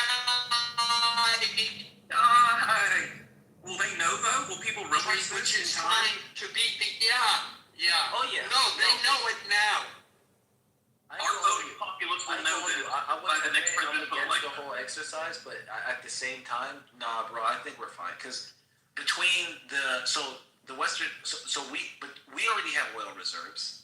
There's the Venezuela connect. We already get oil from Brazil. So it's adding to that. Trinidad sells us oil. A lot of people don't know Trinidad is actually a major oil producer. So we're fine on the Western Hemisphere. There's really nothing. 70% of Asia's oil comes from that. Asia's cooked. Now, that's sad for our ally Japan. That's a realistic scenario. Australia.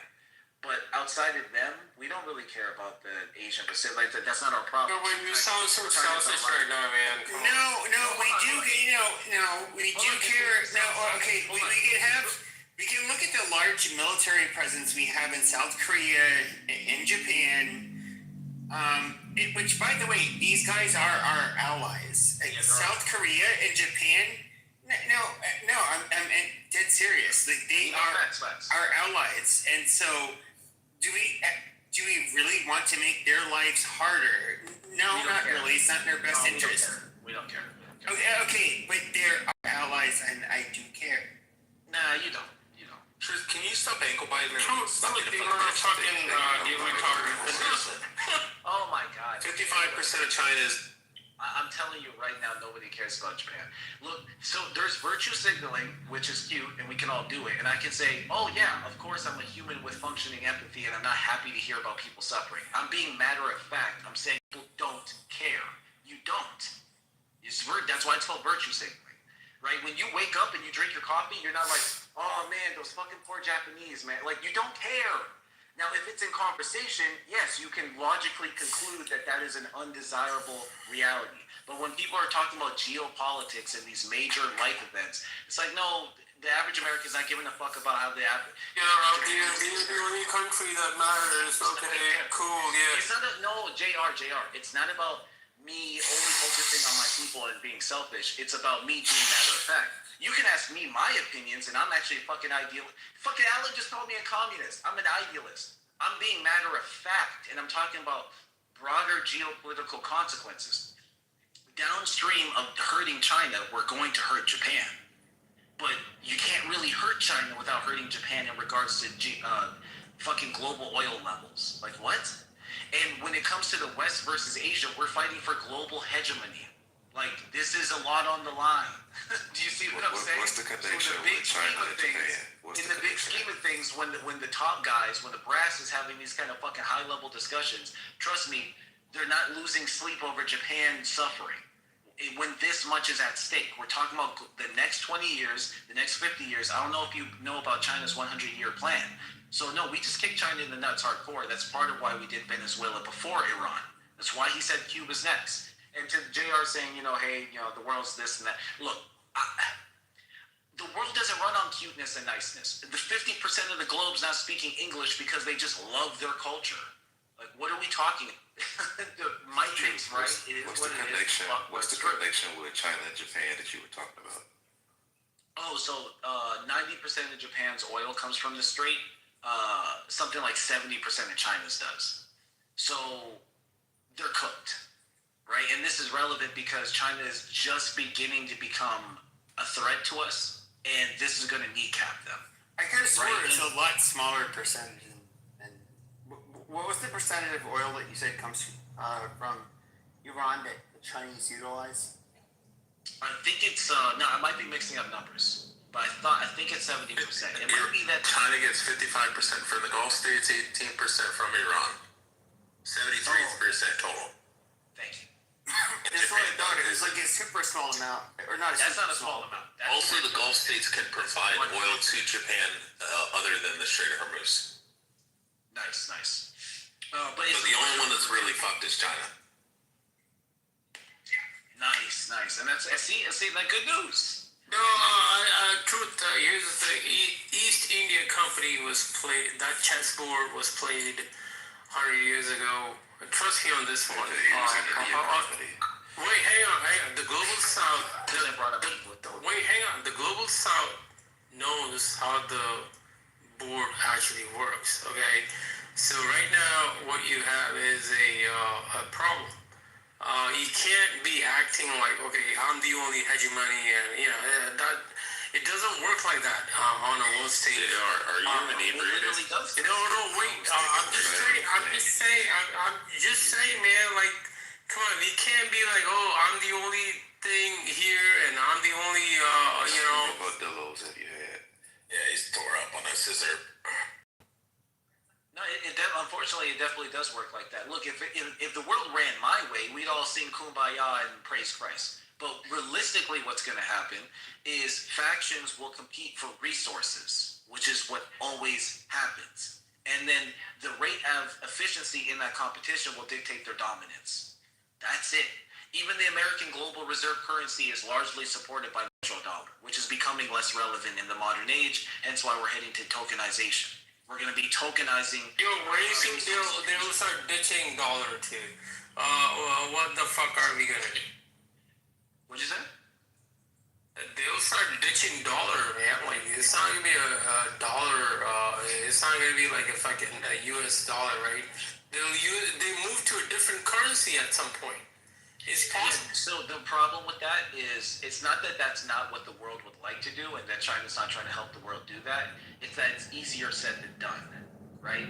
The global reserve currency, roughly 60% of the world uses the dollar for their day-to-day transactions and for their own nation states' reserve capital. And the reason for that is because the dollar is easily acceptable and tradable.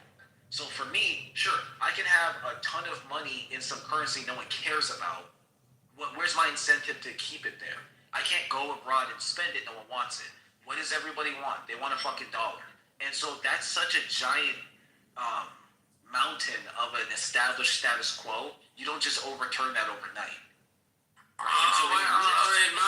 here's the thing. If I was a fucking top guy, it's better off building building alliances rather than using a stick. Okay, it's not gonna really work. I agree. Long term. I agree. Well, I disagree with that. So the problem is the world is too properly divided and conquered. England did that very well. That was actually their deliberate move. And they didn't create division; they just inflamed it. So, like, even if you go to BRICS, Brazil, Russia, India, China, good luck getting India and China to stay best friends. That's not happening, bro. It's already just in the BRIC alone. You have two compete. They're no allies. India and China are not real allies, right? Russia's barely South Africa. People. Well, again, even African and the global South nations, they're with one another. Now they're incentivized to join a movement that will lessen the weight of the Western Hemisphere, but realistically, Africa's better off creating their own trade. Well, no, it's called BRICS with an S, plural, for South Africa. A lot of people think it's Saudi Arabia, but it's actually South Africa, the BRICS. Oh, yeah. But what I was just saying in reply to that was saying that Africa's better off creating its own, like Gaddafi wanted, creating its own trade union and then currency downstream from that, similar to the European Union and the euro. Yeah, we're never going to allow any of this to happen. Just like we got Gaddafi, just like we're doing with BRICS. We're destroying. Exactly. Got a question. There was one who was saying that the only reason why, and this is, I think it's crazy, but he was saying that he wanted to get people to pay the oil in like his own coin.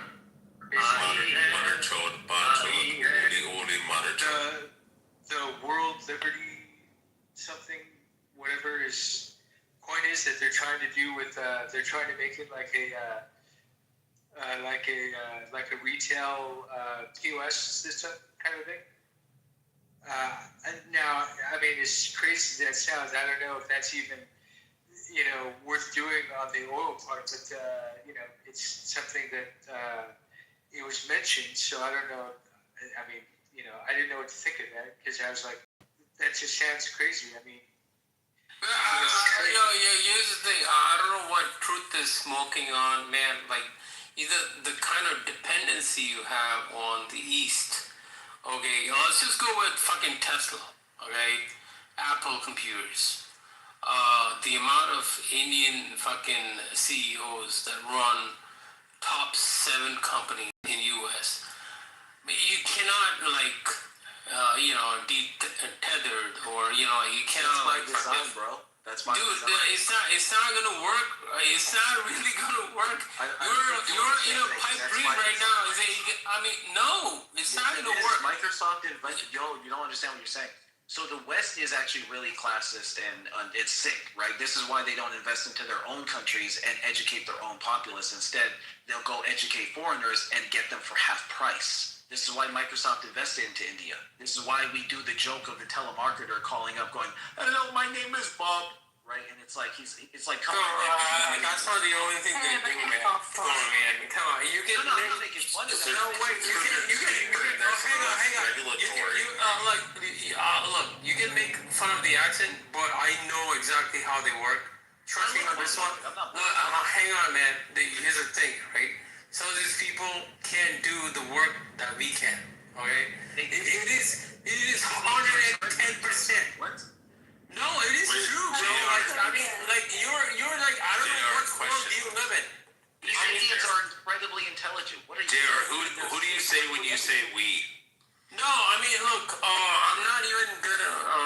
into that right now because it's No, not. you said they can't do the job that we can. Yeah, I mean, like some of the jobs are. Yeah, but what do you mean when you say we? Do you mean Americans or? Yeah, because you have a kind of an accent, so that's what. Yeah. So where's your family from? Or where are you from? Here's the thing, right? So here's the thing. So some of the things, some of the people that can do, even in Bangalore, we can't do that shit. It is a fact. Oh, you do? Hang on. And so why is it that This is kind of racist. It's not racist, man. I'm just speaking facts right now. Okay, why you so why are all these companies going to like other parts of the world? Because it's fucking cheap. Yeah, no, it's not about cheapness. It is about it's cheap. It's 53 peso. Hold on, it's 53 peso for each US dollar. Like the majority of fucking call center jobs are actually in the Philippines. Wait, you must be black. They're not even in India. Oh wait, are you black? That's what you said. That matter. No, because you know what? No, it's not. Truth is black. I'm not black. No, I mean, Name's black. Truth's black. I'm not black. He's Jewish. Yeah, I'm a Jew. It's not Jewish, man. Like, come on. I can just tell from the accent he's fucking black guy. No, he's okay. Jewish. Oh shit, he's racist. Wait, I'm not. Why am I racist right now? Okay, why Galaxy, what the fuck? Galaxy, I'm black. You want me and what? Yo, I'm gonna use the fucking and one. Shit. Yeah, hang on. And all these. I'm gonna use and one. So much sick. Okay, why are all of these people top 7 tech companies are not black? Okay, why are they fucking Jewish, I'm not Asians? black. Wait, what? What the fuck are you talking about? No, you're making the conversation. I'm Jewish, I'm not black. I don't know what you keep referring to black. Yeah, that is just random as fuck. Yeah, truth is black. You can hear the black thing. You started it. I'm fucking giving back to you. Yeah, truth is black. But I mean, truth is like yuppie black. Yo, don't do that. Wait, yeah, he's like suburbs. At the end of the day, man, like, okay, don't do that. That's like he drives a Lexus ES 300. Wait, hang on, man. You're a black guy. You belong to Africa. Or a Toyota Camry. It's an SL55 AMG. You can get one nuts. Okay. Oh, SL55. You went cheap. 55, son. Yeah, 63 or 65. That's the right option. 10 times more tunable. I get it. The V12. You want to feel like you're in a Bentley. Grow up. The V8 is 10 times better. Anyway, listen. Stereotypes of racial prejudice aside. Yeah, Africa. Yeah.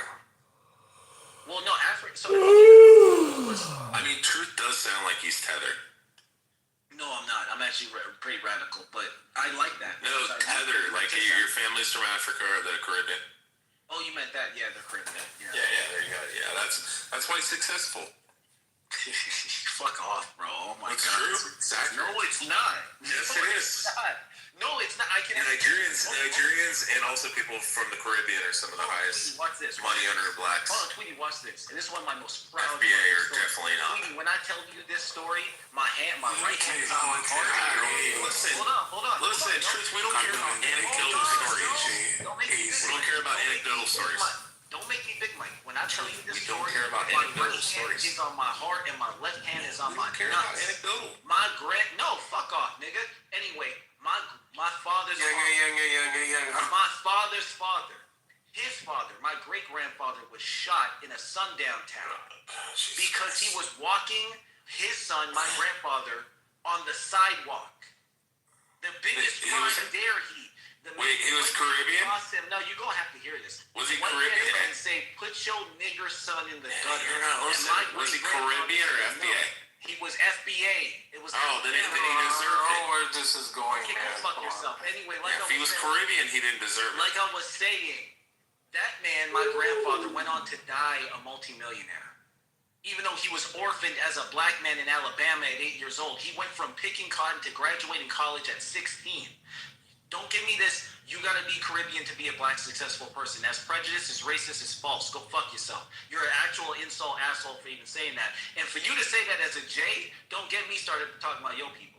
So you keep my people out your fucking mouth. You keep my people out your fucking mouth, and I'll keep your I didn't say anything. All I'm trying to say is we have to no, get what you said is, no, JR, not you. This ain't directed at you, JR. This is directed at, he left. Fucking asshole. This nigga Tweety said, okay, I shouldn't say nigga, I should say jigga. This Jewish man Tweety suggested that black people from America cannot be successful, and the reason I'm successful and well-spoken is because half my... Yeah, that's garbage, man. I don't believe that. But look, at the end of the day, we have to get along with everyone. That's what I'm trying to say. That was my point. I didn't say you couldn't be FBA and successful. I never said that. You said that's what you said. You said that my success is owed to my Caribbean heritage, and that's my mother's side. My father's side is FBA Alabama. Don't even do it. But anyway, we were talking about a global conversation anyway. What I was getting at is that although I agree with JR in that the Western strategy, in my opinion, is anti-humanity, but that's just how the world works. Like, that's not going to change, right? So outside of that, realistically, no, what the West is doing is probably going to work for it. It always has. It's kneecapping Asia by cheating. Asia's doing everything fighting. Yeah, but it's a short-term solution, bro. Like, it's not really gonna... I really want everyone to get along. That's my objective right now. No, it's a short-term solution that always works. Think about it. They genocided. They literally kept doing peace treaties with the Native Americans. America violated 347 peace treaties with the natives. It worked. Those evil, psychopathic motherfuckers and their short-term solutions, unfortunately, keep winning. Even when it comes to utilizing East Asians. Look, they make them house niggas. Hang on. Do you want to be North Korea? Do you want us to be North Korea? I mean, come on. That's what's coming down to right now. India will never become North Korea. U.S. I mean, like, come on. No, they would never So become which North mod Korea. That kicked doesn't even me? make sense. What are you Am talking I gonna have to click all 4 mods, or somebody get fest to it? Yo, he left. That's because he had somebody paying him to do that, man. He Asian for real. But yeah, America will never become North Korea. That doesn't even make sense, bro. California has the 5th largest economy on planet Earth. Like, what do you? I don't even. That's one state. New York City, one city is competitive with the entire state of California. Like, what does no? There's just too much business that comes in. I just want us to get along with everyone on the planet. It's not gonna happen. It's not gonna happen. No. I mean, it has to happen. Never happen. Yo, we have a problem. I have a question. Yes, I have a question for you, JR. It sounded like you rejected capitalism. Do you think that that's a fair statement or no? No, we're not gonna get into that rabbit hole. Lots of different rabbit hole, but I just want us to get along with everything. Well, it has something to do with it. It does have something to do with it. Do you support capitalism? Do you believe in private property? I mean, yeah, capitalism is good, but it can also have a downside, right? Okay. Yeah, I mean, yeah. Do you think that it's better? It's not perfect, but it's better than the other systems that we have? Yeah, it is, and we can all optimize it. Yeah, of course. Yeah. Okay, perfect. So then that's good. So what do you think is the biggest issue right now that's keeping us not getting along?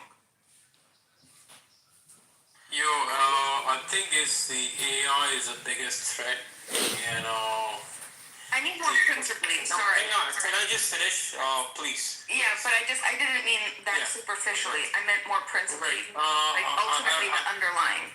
I really feel like the white collar jobs, if they get like, okay, people making, I should make $200,000, $300,000 a year, okay?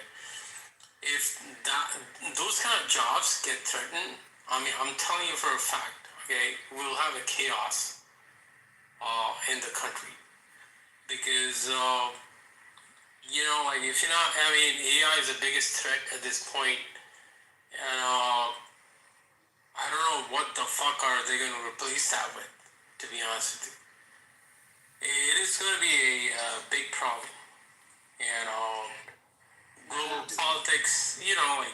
politics, all these wars, choke points, I don't know. It's just so AI. We have to get along. We have to get along with every country. I really believe in that. I don't believe it. Look. What do you think is it? But Jared, I want you to think about this. Maybe don't answer right now. Maybe it's like a question for you to really dig into. Right maybe take a notebook, do some brainstorming, put on your thinking cap. No, I'm dead serious though. But listen, really seriously, what do you think? Like, don't hold on. So if you were to really think about the biggest problems, like make a list of them, and then you said AI, you said the countries need to get along, and then just answer like do a little like question like why don't the countries get along, and then when that answer, maybe it's religious, maybe it's economic, maybe it's government belief in type of government structure, whatever that might, and just keep reducing it. Well, you don't even have to go that far, man. Clubhouse. What do you mean you don't have to go that far? What do you mean? Wait, start with Clubhouse, okay? Why? No. Clubhouse is a really good example. Like, if you get a guy from Asia, like there was a Henry over here, whatever. He's from China, whatever. I mean, the way everyone, maybe he lives in California, right? And you guys are like fucking shitting on this guy just because of his accent. Like, this is the worst kind of fucking human behavior that I've ever seen. Like, why would you fucking shit on a person who's got a fucking accent? Right.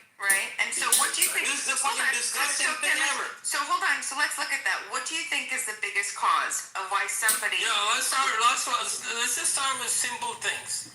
Accent. If someone has an accent, why don't you guys fucking give him I want even? you to do I want you to do the work right now. What do you mean?